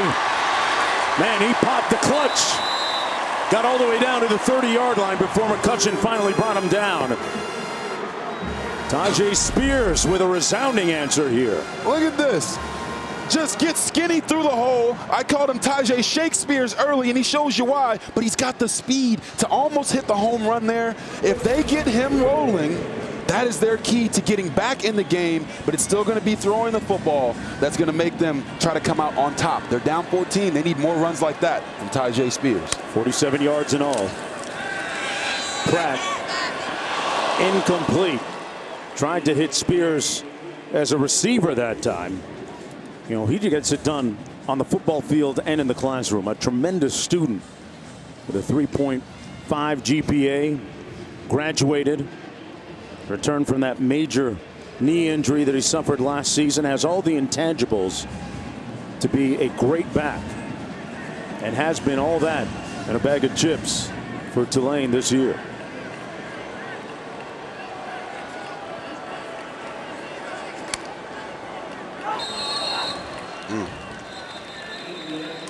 Everybody pointing at everybody else. False start. Offense number 68. 5-yard penalty. Second down. When we spoke with Spears earlier and asked him what's the importance of this game, he says, this means everything, man. Those are his words. Yeah, this means everything, man. They weren't afraid to shy away from the fact that they view this as their Super Bowl. Yep. They want Tulane to be here more routinely, but they want to maximize this opportunity. And like we said, if they get him rolling here in the second half, it will go a long way to them not only just clawing back, but trying to get the win. Pratt comes back against the formation. Bauman got a nice block and is brought down inside the 20 at the 17-yard line, inside the red zone now. And you're going to see, they go all eye candy to the left, fake to the back, nice little tight end screen back to the right. These are what we call complex screens as a quarterback. I'm going to do all this ballsmanship, and I'm going to just dump it off behind the line of scrimmage and hope we can get a big gain right there. They did get it. Maybe if they had a wide receiver there, he could have split two and had a bigger one, but they'll take the 16 yards and roll with it. No doubt. They fake the jet sweep. Pratt keeps it himself. Took the tackler along for a little bit of a ride. That was Max Williams. Got a 3-yard ride and a 3-yard pickup by Michael Pratt. I like to change the tempo a lot with him in the ball game, and you see him peering at the wristband that they all have. Quinn did an outstanding report on that a little bit earlier. Yeah, and those wristbands, they just decrease the amount of errors that'll happen in communication, and it also allows everybody to play just a tick faster. 2nd and 5. Keys in motion. They give us to Spears up the middle. He's brought down after a gain of about 3 on the play. Let me get back to the wristbands. How come more teams don't do that, Robert? Well, there's a negative connotation around wristbands that, oh, if your team is wearing wristbands or your quarterback's wearing a wristband, he can't call the play, or it's too simple for them. But I always tell people this. The greatest quarterback of all time in the NFL, Tom Brady, has worn a wristband his entire career. Don't be afraid to use that wristband. It can help you in so many different ways and alert you to things on certain plays. And I think that's what Tulane has been doing with their skill guys. Watson in motion. They fake the jet sweep. Spears gets the call. Man, it's going to be close. I'm not sure that he had enough to get there. Gentry was there to make the tackle, along with Tulio Pupu. He got a very auspicious spot. And a 1st and goal now for the Green Wave. Did you just follow up auspicious after saying poo-poo? Yes, I did. Oh, man, you were on a roll right now. Tulio Pupu, yep. Solomon, great defensive end there for USC. Sounds biblical. Spears broke a couple of tackles. Happy New Year, New Orleans. And they are right back in it. A 7-yard run.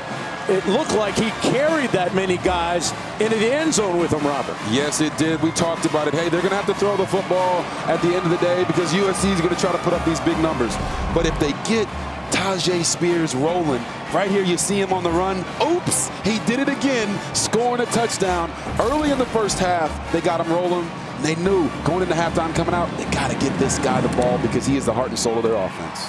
His 2nd rushing touchdown of the game, and the margin cut to 7 in a blink to start the 3rd quarter of play for the Green Wave. Got to get Spears the football, but the key is getting him on the field. Keeping those legs driving. A wake of tacklers left behind, and laissez le bon temps rouler, let the good times roll. That's what they say in New Orleans.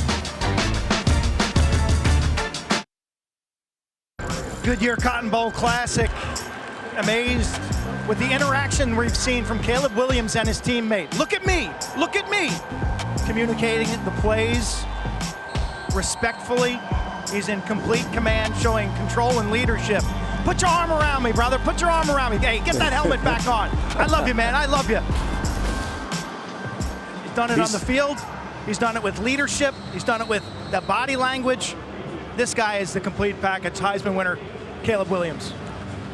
Great job, Q. You know, after winning the Heisman in New York, Williams raced back to USC, the campus, to take final exams, work out and train, and host recruits, because he's all about team and building it for the future as well. Brown on the kickoff return, out to the 20-yard line. It'll be 1st and 10 from there.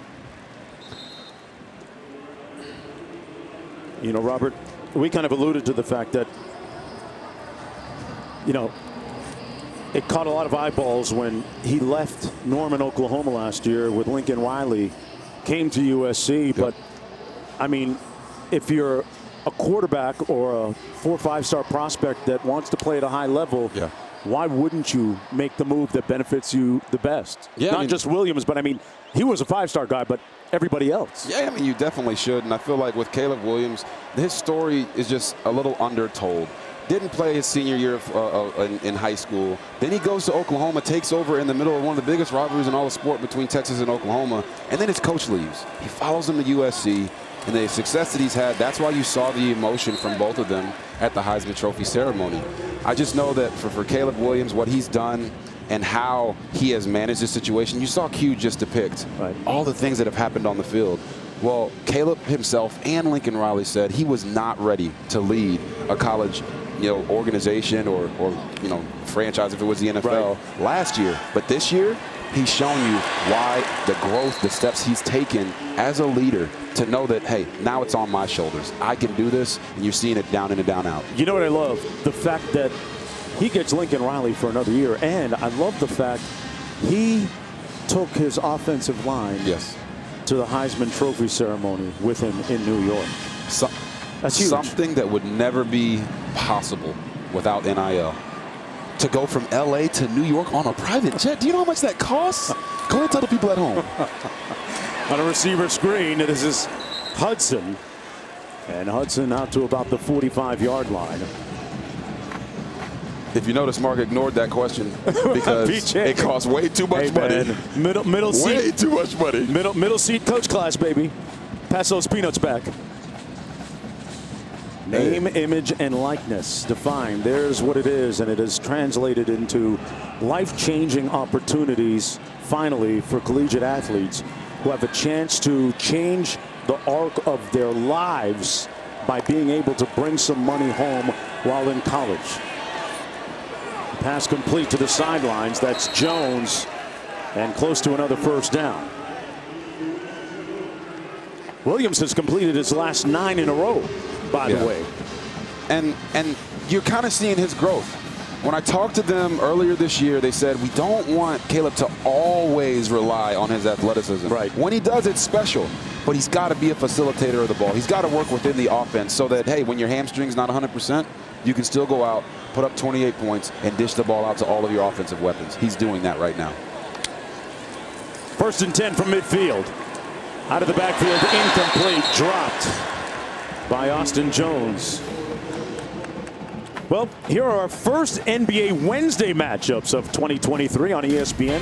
ESPN Deportes and the ESPN app. Giannis and the Bucks squaring off against Spicy P, Pascal Siakam and the Raptors. I'll be calling that game 7:30 Eastern, 4:30 Pacific. Then out to Los Angeles, LeBron and the Lakers hosting Jimmy Butler and the Miami Heat. Our coverage tips with NBA Countdown at 7 o'clock Eastern time. Boy, LeBron James just turned 38 years old and had, 46 points on his birthday.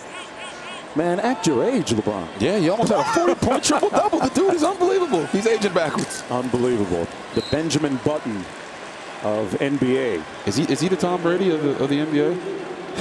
Listen, my GOAT is still Michael Jordan, but is he the Tom Brady? He's just doing it in such a... But he's doing a little more than taking 6 steps back and throwing a football every game. That is very No disrespect. A little bit more dynamic component involved. 3rd and 6 coming up. Oh, you just fired up all football fans with that statement. Oh, it's all good, though. Mad respect for both of them. Here we go, 3rd and 6. He's been relying on Mario Williams a lot in these types of situations, but he's not on the field. Look for him to try to work. Taj Washington right there. McCree in motion. Williams takes a shot downfield. Wide open. Caught. Touchdown. On a busted coverage. Taj Washington with the catch kept his feet in bounds. Had to wait for the signal from the official. The official's arms went up in the air to signal touchdown. Yeah. The official looked a little unsure about it as well. There was a few heartbeats in between the time he made the call. So watch his feet here as he makes the catch. The ruling on the field is a touchdown. The previous play is under further review. Nope, that's not a catch, guys. Unfortunately, that is not a touchdown. That's going to come back. As you see, as he makes the catch, he never gets a foot down. He hit the pylon. Let's bring in our rules analyst, Matt Austin. Matt, what's the translation of the rule and what you saw? How do you reconcile those? Well, from what I can see, I don't think his foot ever touched down in the green. The first contact is with the pylon. That's out of bounds. That's an incomplete pass. So I didn't see any pebbles come up where you would see when if the toe dragged. So I think this is going to end up being incomplete. Man, that is. I agree. The little rubber pieces of tire that you usually see from the turf, it doesn't come up. But does that toe touch on the white? I don't know, man. Close. It is close. It does not look like the toe came down, so I'm right there with Matt Joustin. He hit the pylon, so from 2-3 stories up where we are. You see his feet like right there. It's like, yeah. So it's like as you go back here and you look at that toe right there, you don't see anything pop up. As it's going like it's going to graze the ground, you don't see anything flare up like that. Yeah, That looks like an incomplete pass.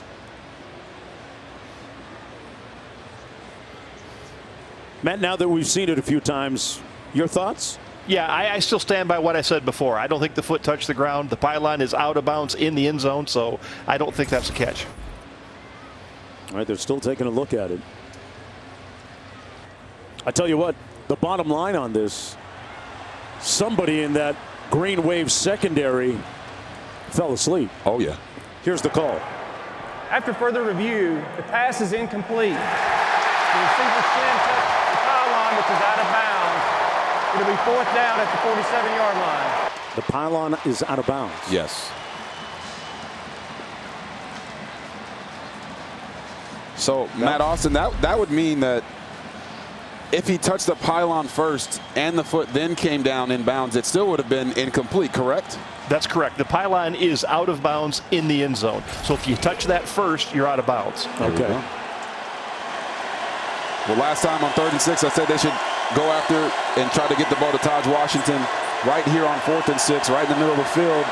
There's no need to punt. So let's see who they go to on this one. I like the matchup right here with Mario Williams. He's been Caleb's go-to guy all day if they do snap this ball. With the Oklahoma transfer.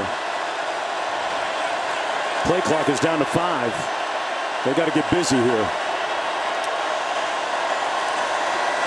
Williams looks Williams' way. And a sliding grab to the aforementioned Mario Williams. I said it on the previous down, 3rd and 6, that he was not on the field, so look for Taj. Now Mario's on the field. The Williams brothers make a great connection. Caleb buys time, and look at where he puts this ball. The ball placement is perfect, low, so the receiver can protect himself. The guy on the outside has no chance of making a play on that and falling off of the receiver. Whew. This is high-level football from Caleb Williams. Biggest issue, talking to Willie Fritz at halftime, pass rush. They rush 3, Caleb stands around forever. They rush 5, he breaks out and goes deep.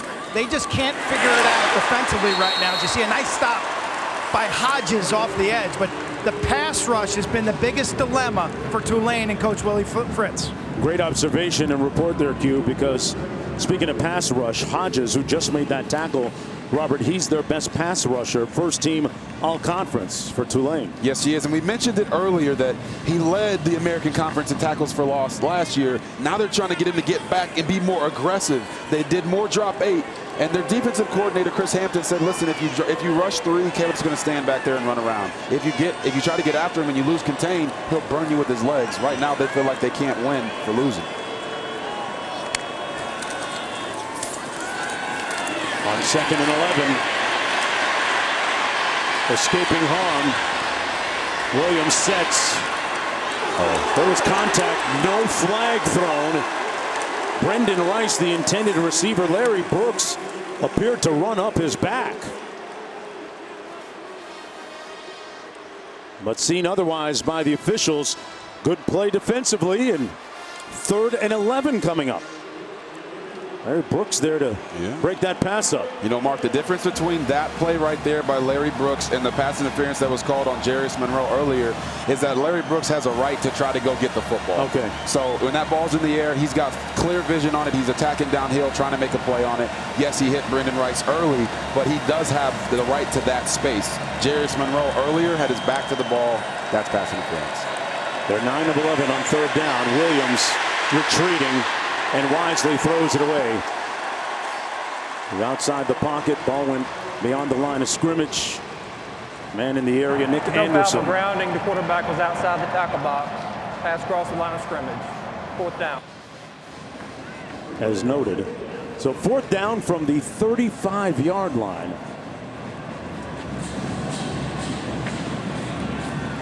Dennis Lynch coming in to attempt a field goal.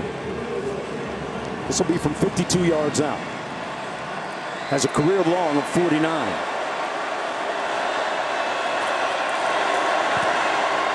Got it down. And just short. So the Green Wave will have the football and a chance to come closer. Man. I mean, that was inches away.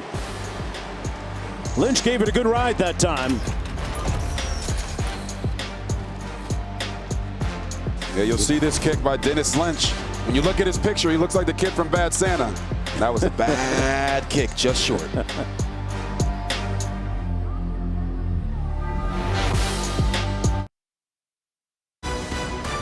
The Goodyear Cotton Bowl Classic is brought to you by Goodyear. Discover the possibilities. Goodyear, more driven. Capital One, what's in your wallet? And Allstate, reminding you that football season is mayhem. What a brilliant college football season it's been. Started with the Cricket Celebration Bowl in Atlanta, a game that went to overtime and was thrilling, and boy, things just kept building after that. And to this point, 7-point lead for the Trojan with 7:08 to go here in the third quarter. Ajay Spears in the backfield. Little RPO. Pass complete at midfield. It's caught by Deuce Watts. And now they're saying Sardme incomplete. You know, although Deuce Watts dropped that pass, I love what I just saw from Tulane's offensive line. You know, Mark, we talk about this. Go ahead. We talk about how many plays that they've had. And you can see this graphic. They're down 7 points, 31 fewer plays, 121 fewer yards. I mean, the list goes on and on. USC is letting Tulane hang around. This is a really good football team. First and 10. Little toss into the boundary. Spears and good tackling led by Davis, number 9 there, coming up from his safety spot. Tell you what, guys were rattling each other's fillings with this kind of hard tackling.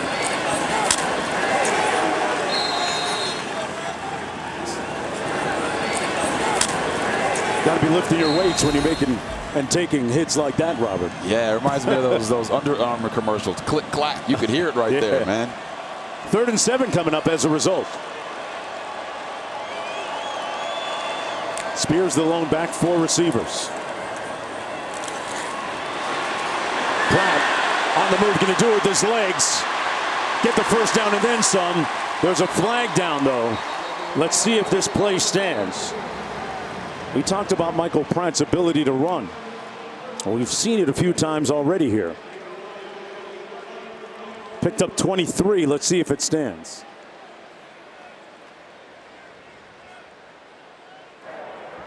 Personal foul, face mask, defense 51. 15-yard penalty from the end of the run, automatic first down. Wow, they're going to tack on a few more yards on that. And they're going to be in great field position here.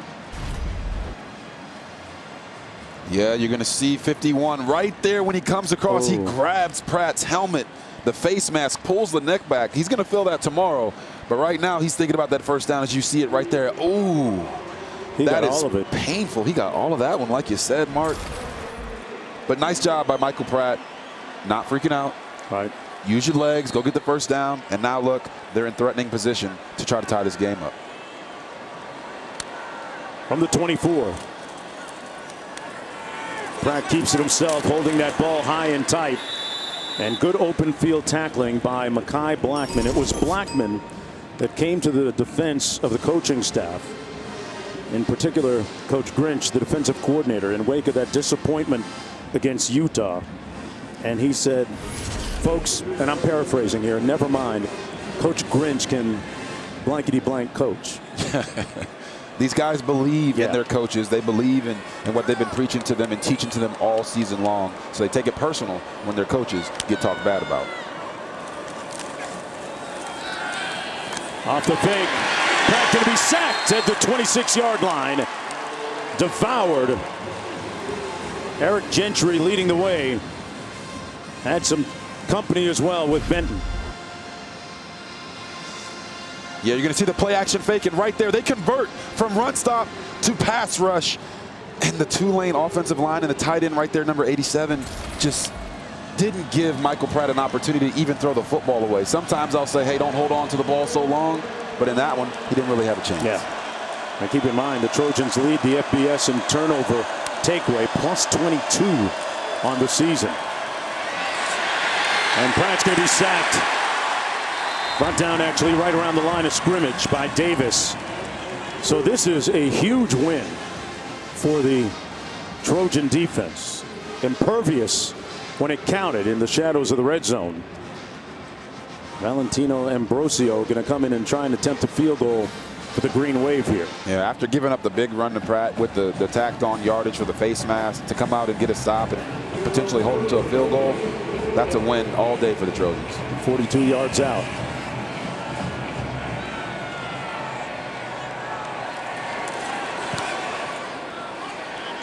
Clean. And we got a 4-point game. And this matchup between the Pac-12 and the American Conference. You said it, Robert. The Trojans let the Tulane squad hang around. You see how excited Willie Fritz is about that. And his counterpart, we got to play some football. Back after this.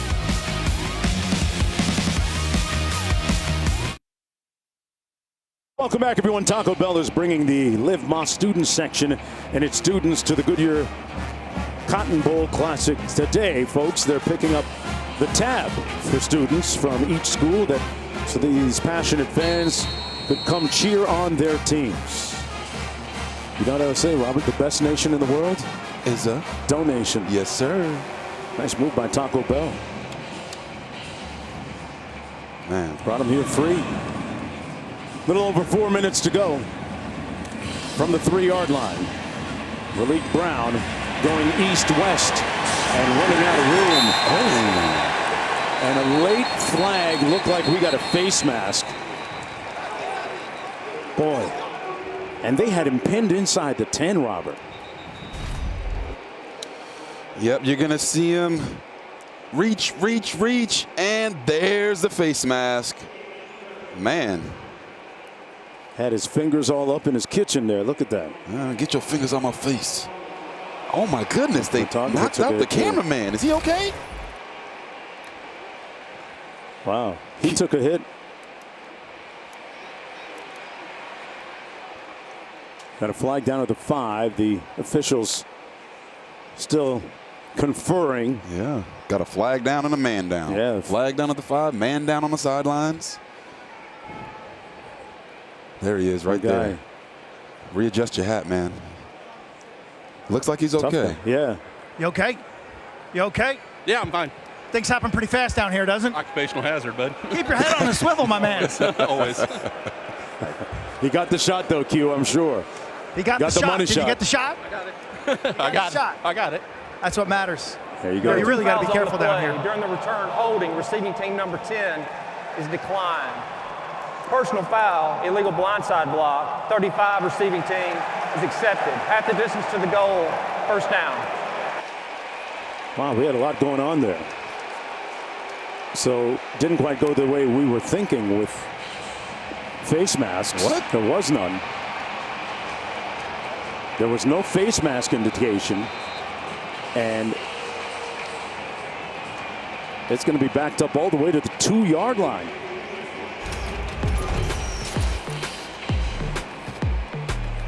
Yeah, you see number 2 right here. Takes the shot there. Maybe that distracted them from the face mask that's about to happen. Yeah. That was Dorian Williams.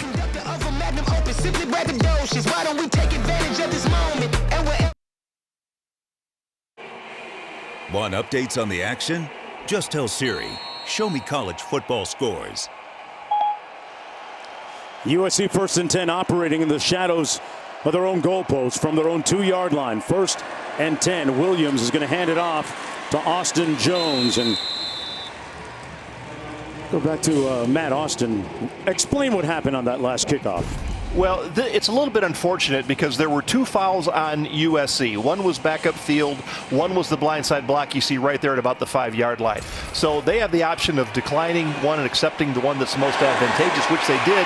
Matt, I'm going to get back to you, buddy, because Rice is on the loose down to the 17-yard line. So they have erased the penalties that cost them, and already in the red zone ready to score. They didn't get too cute on the first play. They ran the football against a defense that struggled stopping the run. And then on the second one, they allowed Caleb Williams to unleash a frozen rope down the middle of the field to Brendan Rice, who honestly looked like his daddy right there. Looking like Jerry Rice running down the football field. 74-yard pickup. From the 19.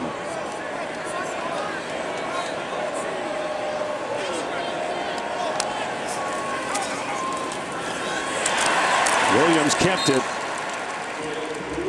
Let's go back to Matt Austin. Matt, finish your point on us on the penalties.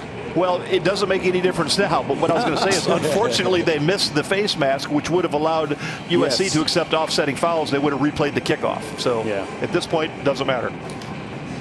All right, Matt, thank you. And yeah, they eradicated that mistake with the quickness. 74 yards later. As they say, Mark, the ball don't lie. Man. Right there, the ball found Brendan Rice because that face mask was missed. Football gods are watching over this game right now. 2nd down and 10. Epps is split into the boundary. 3 receivers to the top of your screen. Williams looks the other way. Fires into the end zone. Incomplete. No flag as Brendan Rice was working against Lance Robinson, the all-conference performer, the Kansas State transfer. Sets up a 3rd down and 10. What do you like in terms of a play call here, Robert? Well, who has been the man every 3rd down, it seems like this game? It's been Mario Williams. Yes. He's been the one that Caleb Williams has been the most comfortable with. The matchup on the inside in the slot has been great and advantageous for him all day. This is him right here. Let's see if that's where they go. Raleek Brown, who's been targeted as a receiver a lot. The running back split to the top of your screen. There he is. Williams spins out of harm's way. Pulls. Caught! No signal. He was pushed out of bounds at the 1. Brendan Rice stunting like his daddy out there. What a catch. They mark it at the 1-yard line. Guys, I think this might actually be a touchdown. Watch, Brendan Rice makes this catch. Look at his feet. Touchdown. Touchdown. Woo! What a play. They'll be looking at this. Let's bring in Matt Austin. Matt, tell us about what you just saw in the replay. Because Lincoln Riley's thinking the same thing. As long as he extends the ball inside or over the pylon, this is a touchdown. Short of the goal line. The previous play is under further review. Yeah, if that ball's over the pylon or inside it, it's a touchdown. So you're going to need a good view from the end zone, and this might be it. There it is, and this angle isn't quite as definitive. You see him extend the football, but from that angle, the depth perception is a little skewed. Yeah. Talk to him about that depth perception, Mark. Watch, nice catch. Good awareness on the sideline. Call that toe drag swag. Stays in bounds. Ball's in the end zone. Yeah, that is a touchdown, people. What a play. Man. What a play. Brendan Rice has been on point. Some people out there wondered who is going to be the guy that stepped up because Jordan Addison wasn't playing due to an ankle injury and he's prepping for the draft. Yep. Well, so far we've seen it. Brendan Rice steps up. Mario Williams has been stepping up. Rice has 6 catches for 173 yards today. Matt, do you think that's a touchdown? Oh, absolutely. All right. Yeah, that last view from the it looked like a handheld camera from the back of the end zone. Looked like he definitely got it inside the pylon to me. Yeah, great awareness by Rice to extend the football. Here's another look. Here it is again. Nice catch. Feet stay in bounds. He knew it too. Extends the ball. Look at that. I'm at the pylon, boys. Number one, the ball placement allowed Rice to shift his body work and get his toes in. But the great body control, an amazing play. He knew right away that was a touchdown. If this is not a touchdown, I'm going to walk out of this place. After further review, we have a touchdown. Receiver possessed the ball inside the pylon. Quint, you don't have to walk anywhere. It's a touchdown. 1:24 to go in the third quarter. Brendan Rice out here careering today, putting up a number. 174 yards. He's treating that Tulane secondary like corduroy, wearing them out. Extra point good. And the lead up to 11.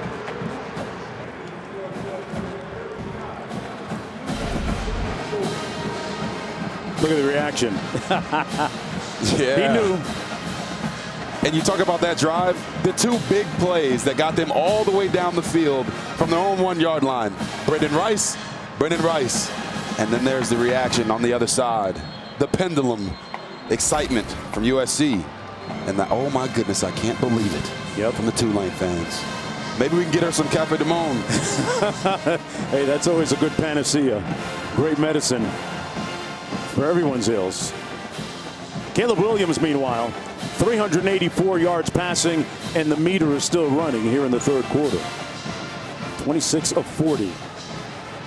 And the most Heisman-like numbers. Very Heisman-like. and the thing that's the most impressive about this is that Caleb Williams came into this game not 100%. No business decisions. No, hey, I'll chuck it up to next year. He said, I'm going to come out here. I'm going to play with my guys. And to do that after winning the Heisman, after flying your whole offensive line to the ceremony, after all of the NIL deals and things that are going on in his life, football is the priority. That's awesome to see. That kick goes out of bounds. It'll be 1st and 10 from the 35. Robert, let's take a look at this touchdown and tell me what the key was. Yeah, I mean, you're talking about Caleb Williams going out here and just creating, once again, doing what he does best. You're going to see him drop back to pass. He's going to do the backdoor cut, come out way over here, and he's got his eyes down the football field. Look, he's looking here. He's looking here. He's looking here. He's trying to find someone to get the football to, and Brendan Rice, at the last second, comes back to the ball, really making a beautiful catch. It just makes me think, man, guys, he's his daddy's son, right? He's his daddy's son. He is out there balling. You see them working him on the sideline. That's what we've seen from Jerry Rice. Yes, he is on YouTube, and you can watch him. The greatest of all time. His son is having a great game. You might have to find Google to find this guy. Spears! What an answer. Tyjae Spears all the way down inside the 10, inside the 5, finally corralled by Bullock. 61-yard gain. Hey, Tyjae Spears said, I got a baby bottle for you. Yeah. I'm going to baby bottle this USC defense. Look at him right down the middle. We call him Tyjae Shakespears, and he's got the moves, guys. I'm telling you, speed, power, vision. Right here, he tried to do to Kalen Bullock what Utah did to him, but Bullock showed, hey, I've been lifting these last couple months. Yeah. So he gets him down before he gets there. 8 straight games, over 100 yards rushing for Tyjae Spears. Pratt fires, incomplete. Intended for Deuce Watts. Mekhi Blackman there in on coverage. But Spears, boy, we said at the top of the show, number 22 might be the best player in the country you've never heard of. 8 consecutive games with over 100 yards rushing. Came into the contest today with 15 rushing touchdowns. And his dad, who he says is his biggest supporter and biggest fan and his hero. Family watching in attendance. Here he is. Daddy, you proud of that? Touchdown, Tulane.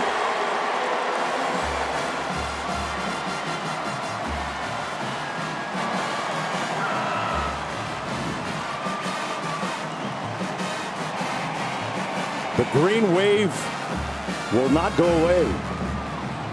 No, they will not. Tyjae Spears, man, he's been on point all day, and I guess that's the point of being a Spear.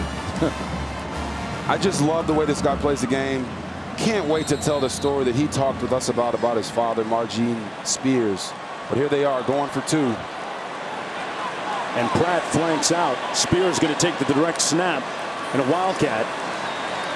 They run the reverse. Pratt looking to throw it. USC reading that well. It's picked off in the end zone. That play was going nowhere fast from the beginning. that looked like, well, If it was hoops, it'd be 3 p.m. at LA Fitness. But there's nothing happening there. Oh, man, you're killing them. 40 seconds to go in the third, but they're right back in this ball game, just a 5-point deficit.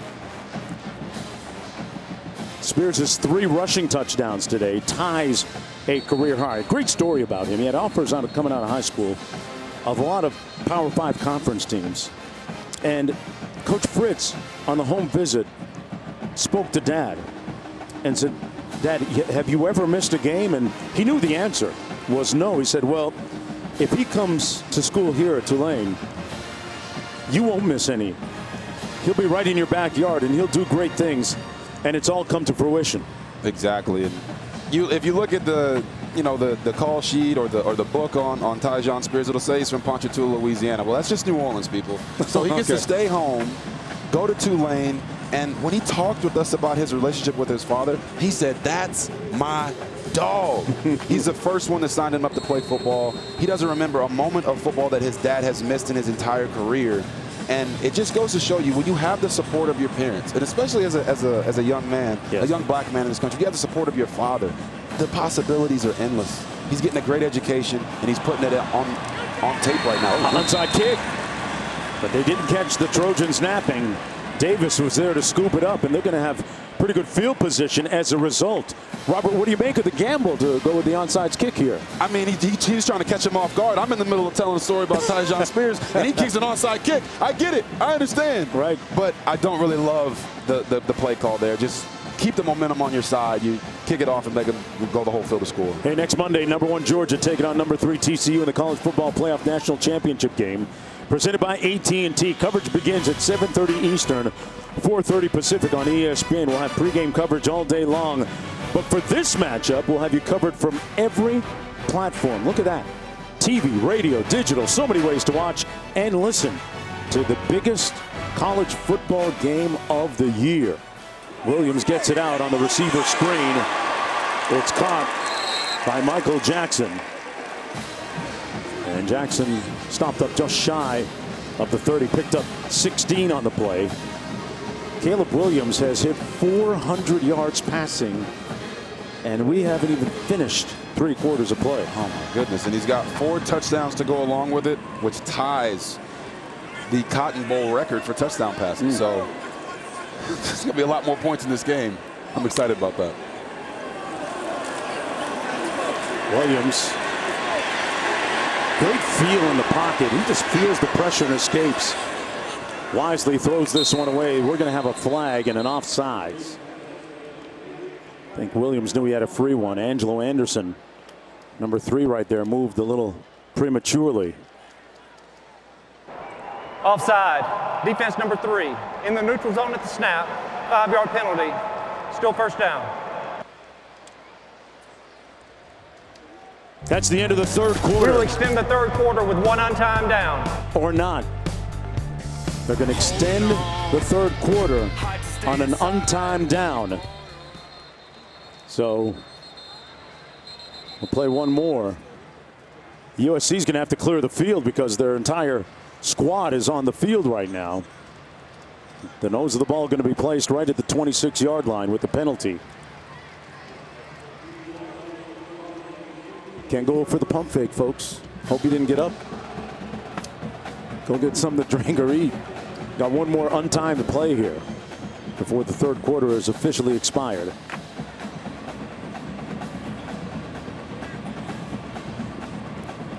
How many fans at home do you think put up the 4s? It's fourth quarter. Yeah. This is our time. They had to put them back down. They can do it again here in a second.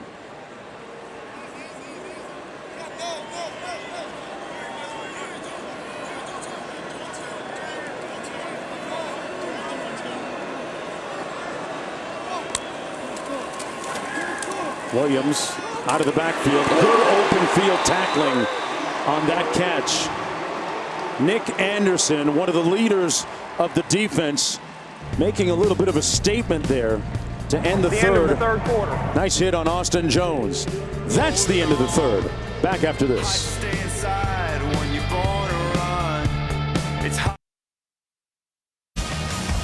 Welcome back, everyone, to the Goodyear Cotton Bowl Classic.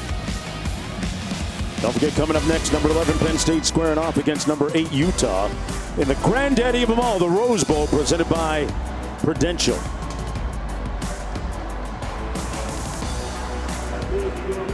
Who are you taking in that one? I'm going with Utah. You see what USC is doing right now? Yeah. And Utah beat them twice this year. So I just have a feeling that Cam Rice is going to rise to the occasion once again. Utah just a bad matchup for USC or not? They're just a really good football team, huh? Two really good football teams. They played 4 times. Both of them will win twice. Williams down to the 18-yard line, caught by Kyle Ford. First down and 10. Like it when a big man like Kyle Ford, 6'3", 220 pounds, isn't afraid to go down and get dirty. Right? Go down and get the football, make the catch. That gives your quarterback more confidence that, hey, even if he's a little off, you'll still make a play for him. And for Caleb Williams, he's now had the 4th 400-yard passing game of his career.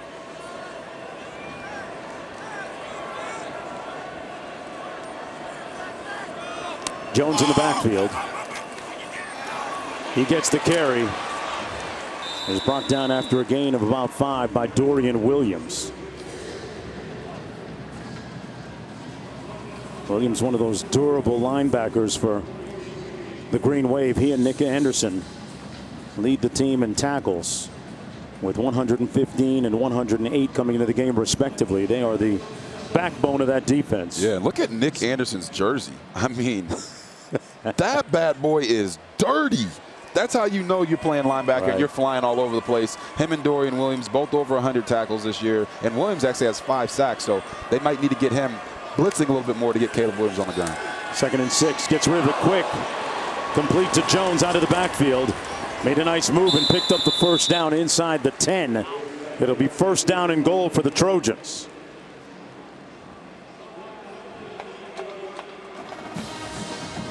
And Bobby Haskins, offensive lineman, he started at right tackle today, over from his usual left tackle, goes to the sidelines. That's a position that, remember, at the beginning of the game, they had never started this combination in these positions before.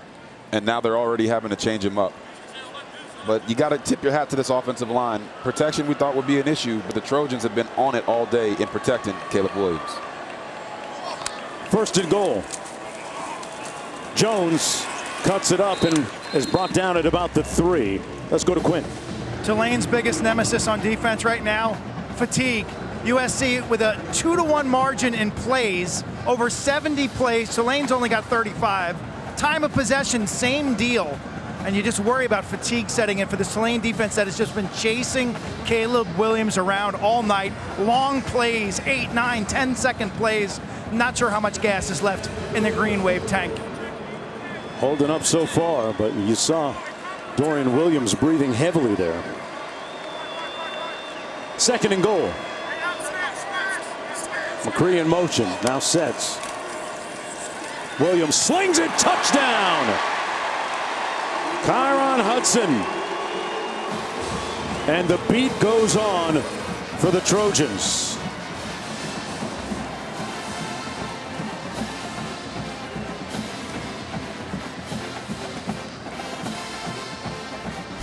When my main man Mark Jones says he's slinging it, watch this viewpoint. Caleb Williams, slinger, looking like a shortstop playing baseball. Wow. He's got all the arm angles. We said at the beginning of the broadcast, he's got every golf club in his bag when he steps up to the range. Look at that smile on his face. They're throwing touchdowns to Kyron Hudson right now. Everybody's eating. Yeah. Everybody eats, B. A bowl record 5 touchdown passes for Caleb Williams. We're going to take a short break. On the other side of this, got a great story about Caleb Williams on his cultural awareness and panoramic view of the world.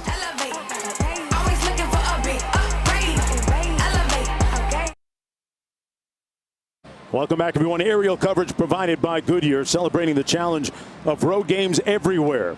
Are you ready for the road? Goodyear, more driven. A little overcast, but nice warm day here in Arlington, Texas. A day that has belonged to Caleb Williams and the Trojans so far. Their lead at 12 right now, a little over 12 minutes to go on the kickoff return. It's Lawrence Keys the third. And Keys tripped up and falls down at the 33. Let's check in with the studio. Mark, we had a thriller here. ReliaQuest Bowl, Mississippi State, Illinois tied. Final minute, Simeon Price, 28 yards to the 2-yard line. Yeah, and they're setting up for the field goal, and he takes it all the way down, almost gets into the end zone. And then Massimo Biscardi, 27 yards out. It's good. 4 seconds left now. Mississippi State up by 3. First game without Mike Leach. They're going to beat Illinois to win this bowl game. 4 seconds left. Illinois with a little pitchy woo-woo. Just tackle him. Get him down. And it turns out to an all-time bad beat here. The line was Mississippi State minus 3.5. Marcus Banks goes to the house. 60 yards, and Mississippi State wins this one 19-10 to cover. Are you kidding me? Shout out to SVP and Sanford Steve. Back to you, Mark, RG3 and Q. Yeah, great run a second ago here by Tyjae Spears. A 31-yard burst over the right side and into USC territory. Tell you what, the guile and grit of this Green Wave squad has been unrelenting this afternoon. Yeah, we talked to the coaches that they're just making all the effort plays. They're not laying down just because USC has a Heisman Trophy. Michael Pratt tucks it under, lost his balance and falls forward to the 35, picked up 3 yards. And Spears has been giving that defense some work today. Yes, he is. Right there, you had the how low can you go type of play. Then he's making cuts inside and bouncing it outside, using that burst. And then when it's time to get physical and get into the end zone, he's done that time and time again. Tyjae Spears, oops, he's done it again. 183 yards rushing today for him on 14 carries. It's a very healthy average. Adding to the total. Ball came out. It's loose. Trojans say they've got it. He put it on the ground. A rare miscue, and it's USC football.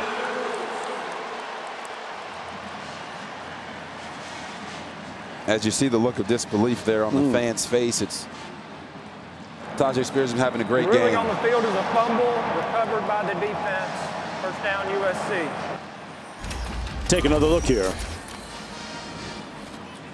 Spears was approaching 200 yards rushing. Yeah, just had that ball knocked out by Mekhi Blackman. That's why he was all Pac-12 this year. Back with more after this.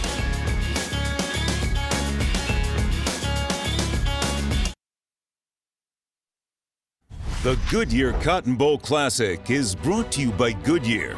Discover the possibilities. Goodyear, more driven. Taco Bell. Taco Bell is giving back to students all postseason long by giving them free tickets to the biggest bowl games of the year. And AT&T 5G. Too much college football is never too much. 10:46 to play in the fourth quarter. Boy, when USC looks back on this season, win or lose here, there's going to be a little bit of residual in terms of what got away from them. They were so close to being in the college football playoff, Robert.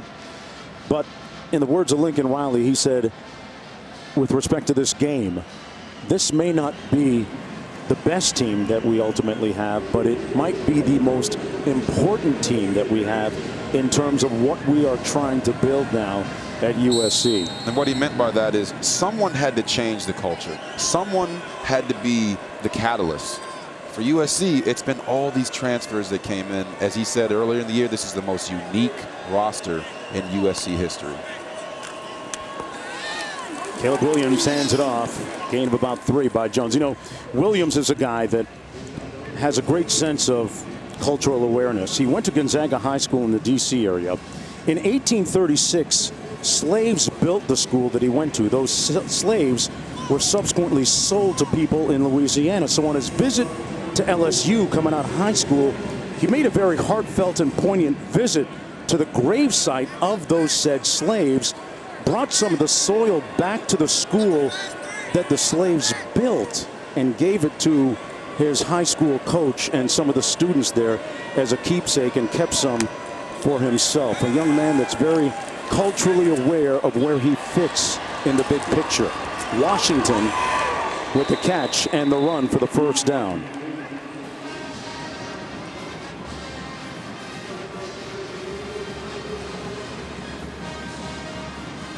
You know, Mark, part of that story that's so impactful is it all stems from his parents. Right.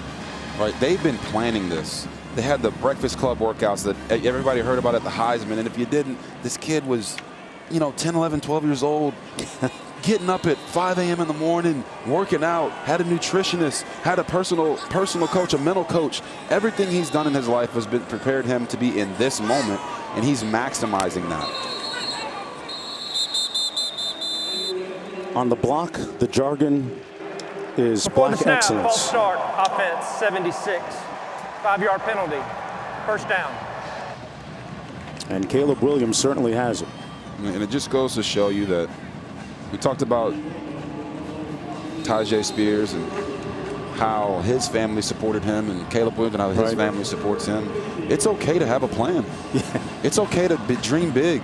Reach for the stars, and if you don't make it, you land amongst the clouds. All the cliches you can possibly think, but there's no substitute for hard work. And you're seeing his hard work and the hard work of all these players that are playing well on the field today.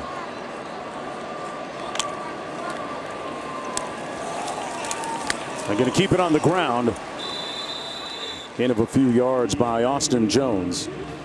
Lincoln Riley actually told me he remembered the home visit that he made when he was recruiting Caleb Williams to Oklahoma, and how mom and dad covered every single detail. They asked about every minute variable and what the deviation might be each way. Think about the fact that he went to Oklahoma knowing that Spencer Rattler was going to be number one, right? Yeah, at the time. Yeah. Didn't matter to him. 2nd and 13. Little receiver screen complete to Washington. Out there spinning like a DJ and making music on that secondary. First down to the 42-yard line. A 17-yard gain by Taj Washington. It just makes it so easy for the quarterback when you can throw a ball at 1 or no yards and your receiver goes out there, does a couple spin cycles, and turns it into 17. Taj Washington is out there looking real presidential right now. A score here would really put the Green Wave in a deep hole. Malik Brown in the backfield. And you've noticed USC is really milking the clock now. They're not just going pedal to the metal all the time. Changing gears as Brown does here, trying to get to the edge. And they string it out. He was lucky to get back to the line of scrimmage. Lance Robinson there, the all-conference performer. And you see, you talked about the Green Wave. They're not laying down. Right. 4 guys running to the football right there, out of bounds. Like I said, they're doing all the effort plays. When we talked to Coach Willie Fritz, he said this is a team that's got to do it right all the time. We know that our talent and what we have here is we're going to stress to our players. We're going to make that diving play on the floor like Dennis Rodman would for the Bills. Right. For the Bulls. That's what they're doing right now, and I love to see that effort from them. They're going to hand it off to Austin Jones. And Jones is going to pick up 3, brought down at about the 41. 3rd down coming up. And about 7 to go. Coach Willie Fritz says we go 1-0 every week. That is the goal. Yep. Preparation and execution. Right here, 3rd and 7. They got to try to go 1-0 on this play to get themselves an opportunity to go and get back in this game. Yeah, Michael Pratt anxious to take the field again. But he's been on the sidelines for the majority of the game as Trojans have dominated time of possession. Here we go, 3rd and 7. Blitz coming. Got rid of it quickly. And that's why he's a Heisman Trophy winner. Bynum with the reception at the other end.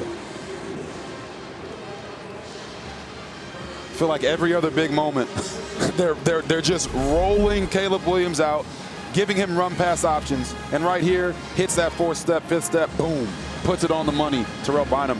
And they're spreading the ball out to so many different guys. It's really hard to just key in on one single guy. 448 passing yards today for Caleb Williams. Yeah, he really is magic, man, isn't he? Yeah. He's Gucci. He's Gucci. 1st and 10.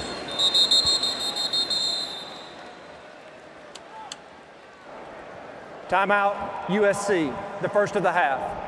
Got 2 remaining. 5:24 to go in the fourth quarter. Half we expect Williams to be wearing a Louis Vuitton robe and Gucci slides in the locker room after the game. And he's been on the 1s and 2s today. Oh, Robert Griffin III? Oh, yeah. Get it, Rob.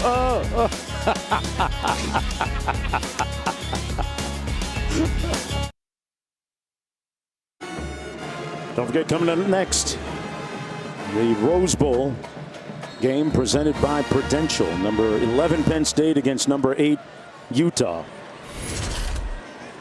Team that vanquished this USC squad in the Pac-12 championship game. Handoff to Austin Jones, brought down by Patrick Jenkins. And Robert, you pointed it out. It was duly noted that they've slowed it down a little bit, right? USC been very methodical here. The first of the half. And Tulane has noticed they call a timeout here with 5:16 to go. Let's go down to Q. Well, a valued member of the Tulane football family would not miss this game, and that is Devin Walker. He was a safety 10 years ago, back in 2012. Started on as a walk-on, worked his way into the starting lineup. In September of 2012, he collided with a teammate in a game and injured his C4 vertebrae, paralyzed from the neck down. Came back to school in 2014, graduated with a degree in cell and molecular biology. He continues to pursue a master's in neuroscience. He's here today in the front row, and what a great example about how our lives are not defined as much by the events or the occurrences, but more so by our reactions. Wow. And his indomitable spirit. He wouldn't miss this game, the biggest in Tulane history since, what, the late 1930s. Devin Walker. Amazing, Q. Simply amazing. Pass complete to Jackson, who made the catch. A real triumph of the human spirit. When you think about that young man's journey. Timeout, Tulane. Molecular biology. 30-second timeout. There's a guy that can tutor me when I decide to go back to school. Oh, no doubt about it. I mean, molecular biology. I don't even want to know what they're studying over there. Well, it's week 17, and we have a big AFC Monday night football matchup for you. Josh Allen and the 12-3 Bills take on Joe Burrow and the 11-4 Bengals. 8:15 Eastern, 5:15 Pacific on ESPN, ABC, ESPN2, ESPN Deportes, and ESPN Plus. Our coverage begins with Monday Night Countdown on ESPN2 at 7 o'clock.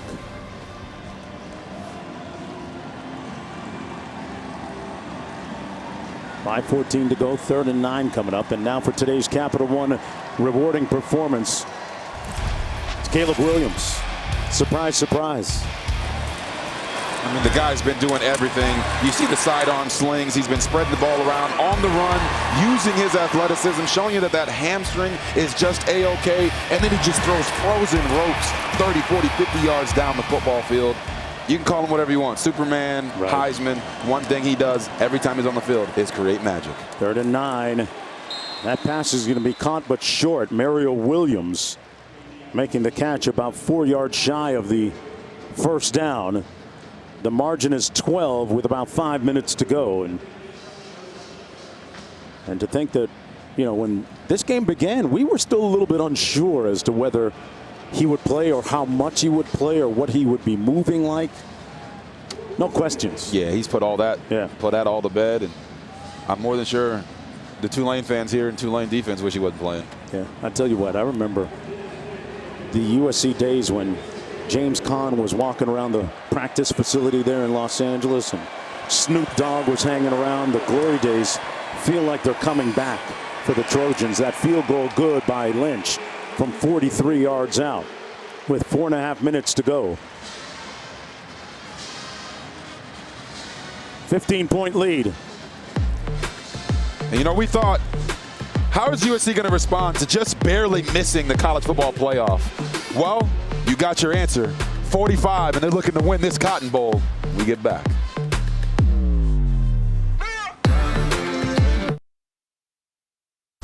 Welcome back to the Goodyear Cotton Bowl Classic. Edition number 87. And Caleb Williams writing a heck of a script and screenplay. Take it back to Hollywood. 36 of 50 passing. 460 yards and 5 touchdowns. On the return, Lawrence Keys finally pushed out of bounds. And it'll be 1st and 10 for Michael Pratt. 4:23 to go. Don't forget the Rose Bowl game presented by Prudential coming up next right after this one. Penn State against Utah. So now when you look at Tulane and, you know, what can they do moving forward? Look, Michael Pratt only has 10 pass attempts so far in this game. 10. They've got 293 yards rushing. So whatever way they can get it done, big plays, running the ball or throwing the football, they got to get the ball down the field quickly in a hurry. They're down by 2 scores. This game's not quite over, and Tulane has the playmakers to make it happen. Got to get to work quickly here. Pratt fires. Complete over the middle. There it is. Deuce Watts. Deuce on the loose. One guy to beat. Finally tripped up. 3 yards away from a quick response. Covington swiped at him and tripped him up. You see him right here working in the slot. Takes the catch. Look at him get his legs up. It's like, oh, he can make it. Oh, my goodness. He just comes up a little bit short, but big-time play right on cue. 59 yards in all. And there it is. Spears with the touchdown. They came right back in 2 plays with an answer. A resounding one. My, oh, my. Look at that reaction from the USC fans and the excitement from the Tulane fans. Tyjae Spears right up the middle. He fumbled last time he carried it. This time he protects the football. And he puts Tulane back in this bad boy. We got a game, man. Wow. We got a game. His 4th rushing touchdown of the day.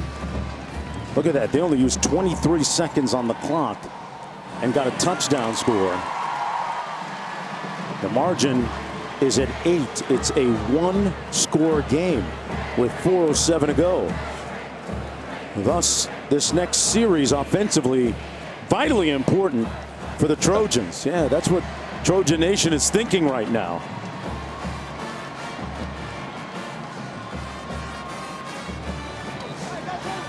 How big is this next possession for USC?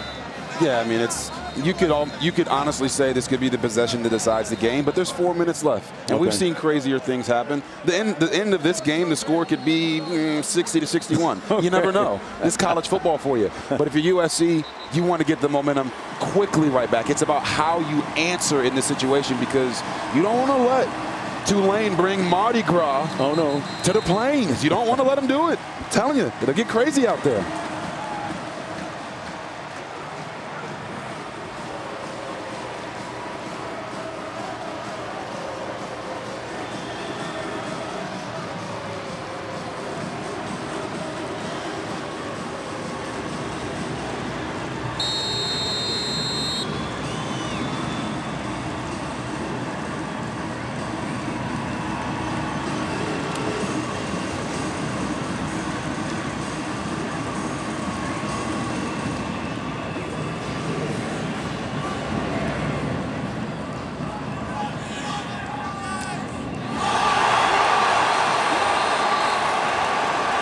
Let's see where they spot this at the 1-yard line. 1st and 10. 99 yards away. He did signal for the fair catch, but couldn't corral it. Daquan Jackson. So 99 yards away, pinned deep. Mario Williams. Yeah, and so we talked about, hey, Deuce Watts, he's in the slot. He's going to run a slant. And when it's one-on-one, and Michael Pratt is saying to himself, I'm taking the deuce every single time. Deuce Watts, he's got 8 touchdowns on the year. They haven't thrown it a bunch today, but that play right there, they need more of those. And that drop right there on the kickoff by Mario Williams, huge play. Last time USC was backed up like this, it took them 3 plays to get all the way down to the other side of the field. Let's see what happens this time.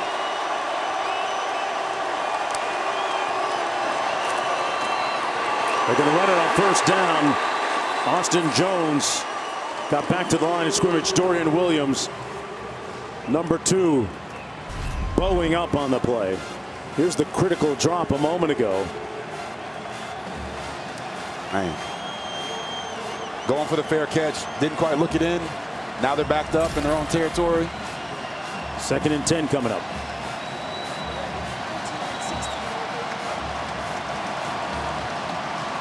Just a one-score game. The Green Wave with just one timeout remaining.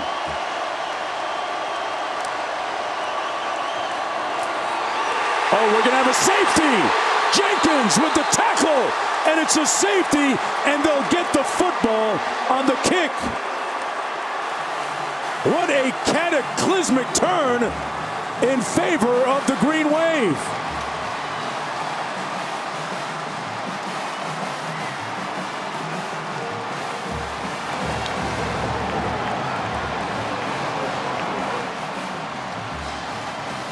Tulane will get the football as well. Look at this. Yes, you're going to see Patrick Jenkins right there come across the formation and make the play in the end zone, letting them know, I'm your daddy now. Let's go with the safety right there for the defense. Tulane, the Green Wave, it's off the hinges. This game is out of control.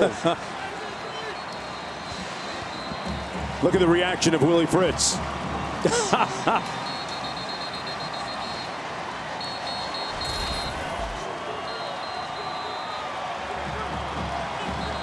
Robert, I got to ask you, was that an RPO? Because it looked like Williams hesitated before he gave it to him. Was he going to pull it out? I just think that USC wasn't trying to get cute there. Okay. Right? You're backed up in your own territory. In the previous drive when they were backed up, they ran the ball, got a little bit of a cushion, and then threw a shot down the field.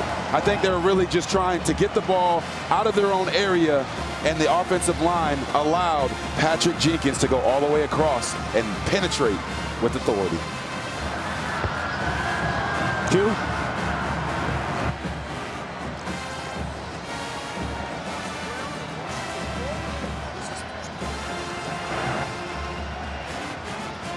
.320 to go. Green Wave will have possession of the football.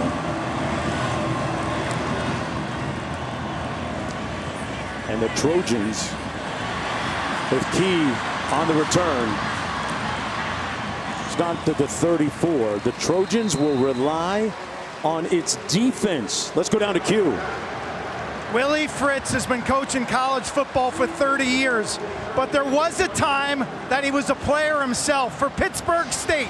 Back in 1981, he was a defensive back with a mohawk you can't beat. And guys who wear mohawks like that, they don't quit. And that's what's on display right now. His players see that on his office wall when they come in to visit. Yeah, this game being off the hinges doesn't bother that man at all. No. See that look on his eyes? Yeah. They scored in 2 plays the last time they had the football. Spears in the backfield beside Michael Pratt. And he's sacked back at the 21-yard line by Thule. The defensive player of the year in the Pac-12 with one of the biggest defensive plays of the day for the Trojans. You're going to see him there right off the edge. Thule Tuipulotu, 12.5 sacks on the year, FBS leader. And when you're behind and he gets to pin his ears back and go forward, that man is dangerous. First team All-American as well, 2nd and 23. Spears between the tackles, stays on his feet and got back a good chunk of that yardage.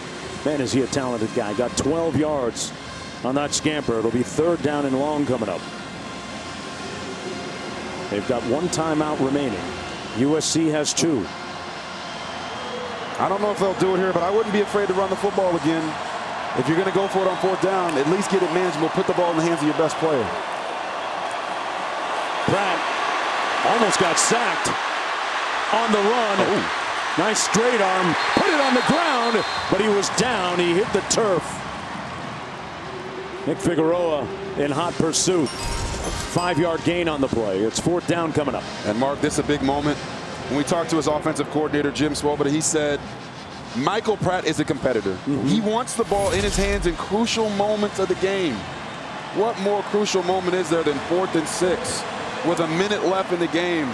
They need this. They need it. What is Michael Pratt going to do?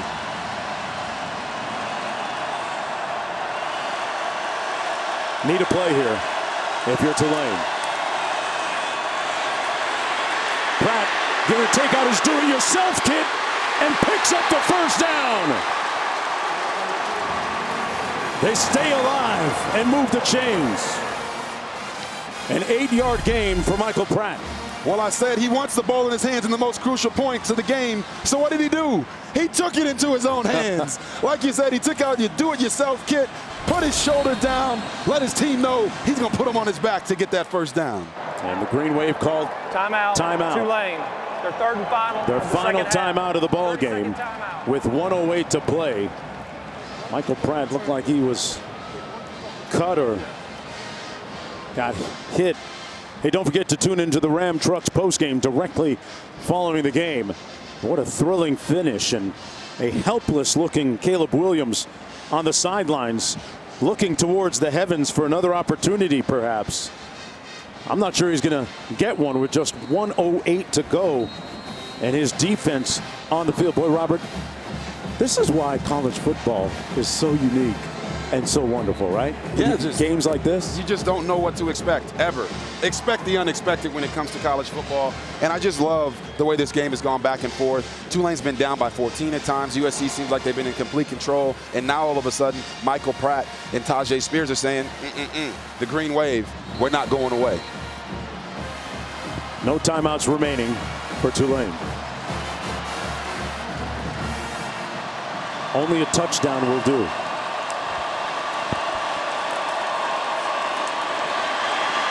Pratt, nowhere to go, and he's going to be brought down to the 42 by Figueroa, the academic All-American, and the clock running. They're out of timeouts, Tulane. From the 42, it's 2nd and 14.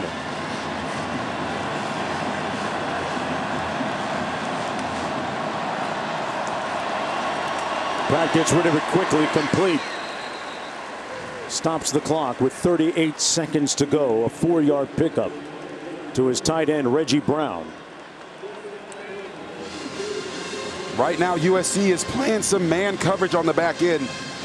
I know Michael Pratt doesn't have a lot of throws, especially throws down the field today, but he's going to have to take a shot on the outside. Yeah. They need big completions here with 38 seconds left on the clock and no timeouts. Nail-biting time.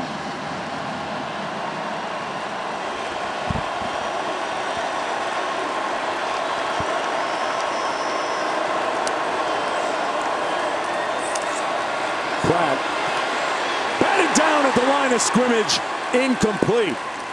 Under a frenetic and fierce rush by that Trojan front. 4th and 10. Incomplete pass, 4th down. They brought some smoke. Yes, they did. Michael Pratt's in the pocket. Looks like he's going towards his tight end, right across the middle. Oh, not gonna lie, guys. The fact that that got knocked down probably saved an interception. Sometimes a quarterback, it's okay to be lucky.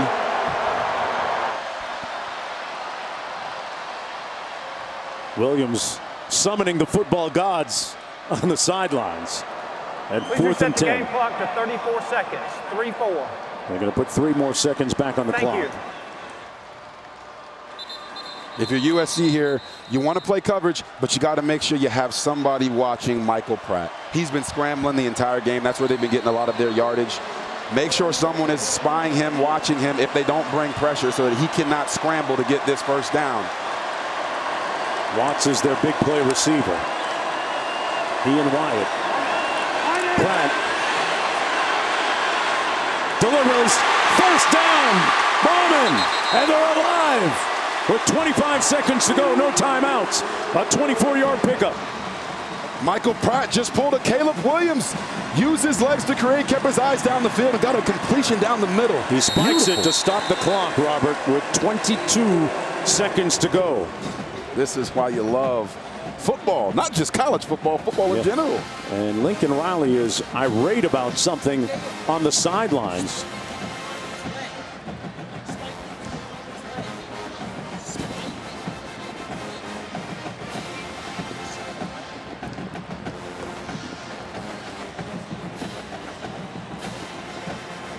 2nd and 10.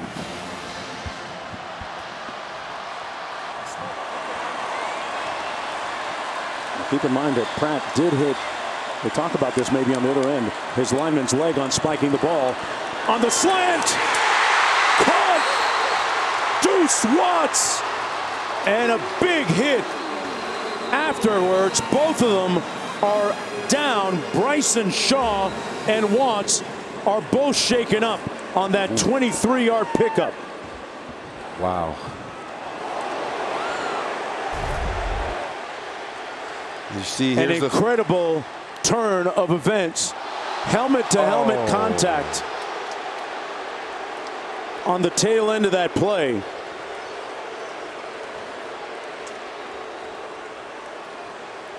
Let's bring in Matt Austin. Tell me about the call here. Potential targeting. Potential targeting, Matt Austin. Bryson Shaw, number 27, made the hit. What are your thoughts? Well, for it to be targeting in this case, it has to be with the crown of the helmet. He's caught the ball. He's transitioned into a runner, so he's not a defenseless player. Helmet-to-helmet contact in and of itself is not a foul. But if he lowered his head and got him with the crown, then it would be targeting, and that looks like what you got here. So you think it's targeting then? I do. He's not defenseless because he started to run, as you pointed out. But boy, you could feel that hit, Robert. Yeah, I agree with Matt. It is targeting. You heard Matt talk about the defenseless player. Because he caught the ball and turned upfield, he's no longer defenseless. It's not like he's in the air in the act of the catch. But the crown of the helmet was hit. And then you see the reaction after the play. That's why we want to take the helmet out of the game. That's why some of these measures, all these rules right here that you see have been taken into place because of things like this. Wow, they both slow to get up. Still waiting for the final call. They're still having a look at it, and you see Bryson Shaw on your right. A little wobbly coming off the field. But what a catch and run by Deuce Watts. 73-yard touchdown catch last week in the American Conference title game. He's the fastest of their receiver group. And they are having an extra protracted look at this.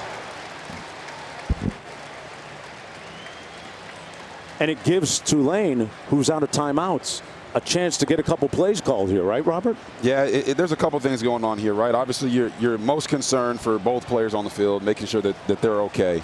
And then moving forward, now USC's defense has had a chance to rest because of this long review. Tulane's offense and their offensive coordinator, Jim Swoboda, have an opportunity to go through all their best plays that they want to run in this situation. Let's go to Matt. Matt? Well, with them taking this long of a look, I have a feeling that they're going to go. They're going to take off the targeting. Here it is. The ball carrier was not defenseless, and the crown of the helmet was not used. It'll be 1st and goal at the 6-yard line. Please just set the game clock to 18 seconds. 1-8. Now, what I think they must have seen there is that they thought it was more of a forehead hit than a crown. They did narrow the area of the crown. This year, they want it to be the very, very top of the helmet. So I think that's what they must have been looking at here. All right, the nose of the football at the 6-yard line. 18 seconds to go, 1st and goal. Bryson Shaw on the sidelines. Green Wave do not have any timeouts remaining. Got to keep the ball in the air. Pratt, incomplete to Bauman. It's probably the best thing. Couldn't squeeze it. Mark, honestly, that's probably the best thing that could have happened. Okay. He throws that in the flat. Bauman's going to get caught. He's going to catch that ball. He's going to get tackled, possibly inbounds. Time could either run out. They're not going to have a chance to come back and run another play. I don't understand why you throw it short of the end zone in that situation. You got no timeouts. Now there's 12 seconds left on the clock. It's got to be a completion either near or beyond the end zone here. Spears in the backfield. Lawrence Key split wide to the bottom of your screen. 3 receivers to the left of Pratt. 2nd and goal. Fires. Incomplete for Bauman. Incomplete. The official right there. Eric Gentry there in coverage. And it's 3rd and goal. On the field is an incomplete pass. 3rd down. Here it is. You're going to see it right here. Pratt throws it across the middle. The ruling on the field is an incomplete pass. Oh, that's a catch. That's a touchdown, everybody. Oh, wow. That looked like it did not touch the ground. That's a touchdown. You can hear the Tulane fans cheering because they're looking at the replay on the big board above.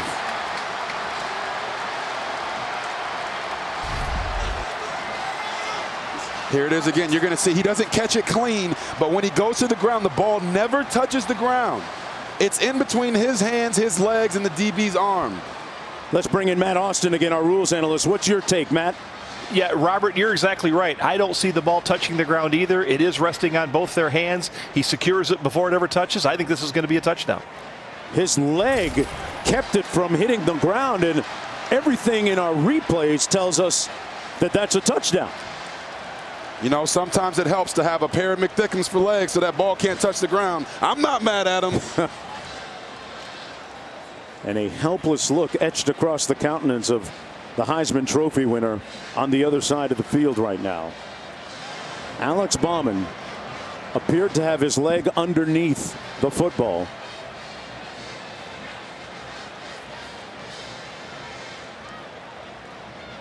Willie Fritz's team trying to complete the biggest turnaround in FBS history with a potential win here today.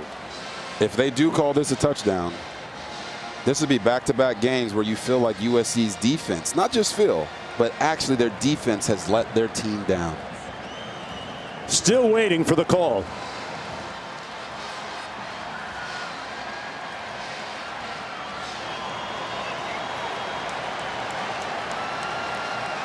Ooh. Thousands of judges here. Here's the call. After further review, the ball did not touch the ground. It's completed pass.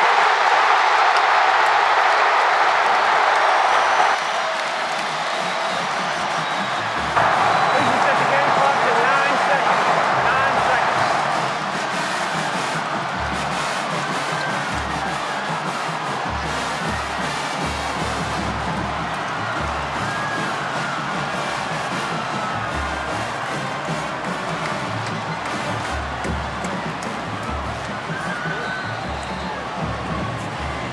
It's a tie game. This is for the lead and a potential win. The green wave, a tidal wave late in the game with a comeback for the ages.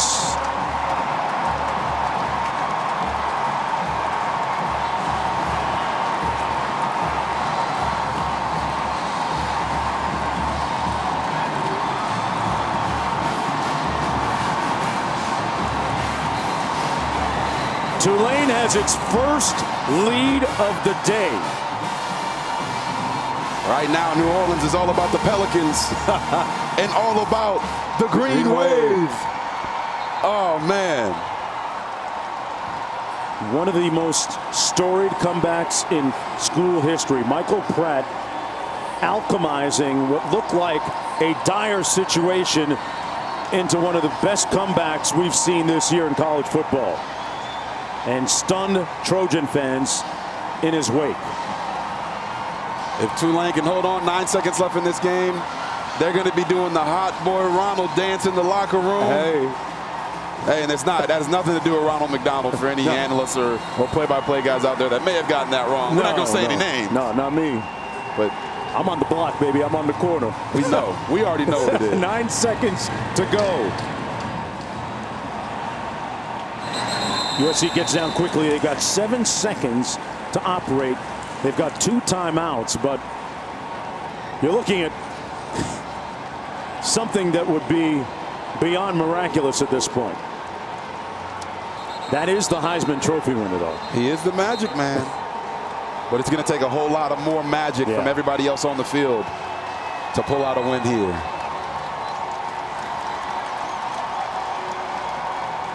It's going to take some magical and miraculous handiwork, some real prestidigitation to fool the defense right now and get into the end zone. Everybody just opened up their dictionary after that word.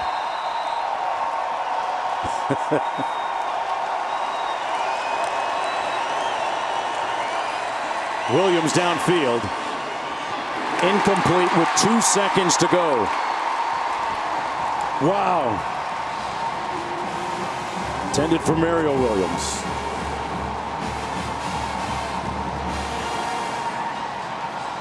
The Green Wave hadn't led until that extra point with just seconds to go. Last year, that guy's team only won 2 games.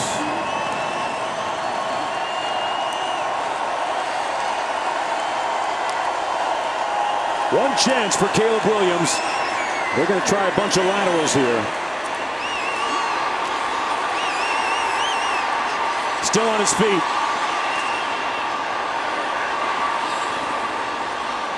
Still alive. Not advancing the ball a whole lot.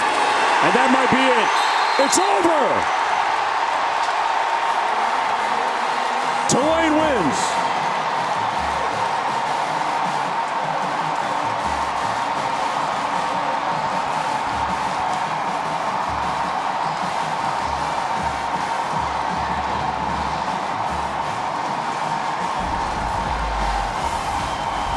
Welcome to the Ram Trucks postgame.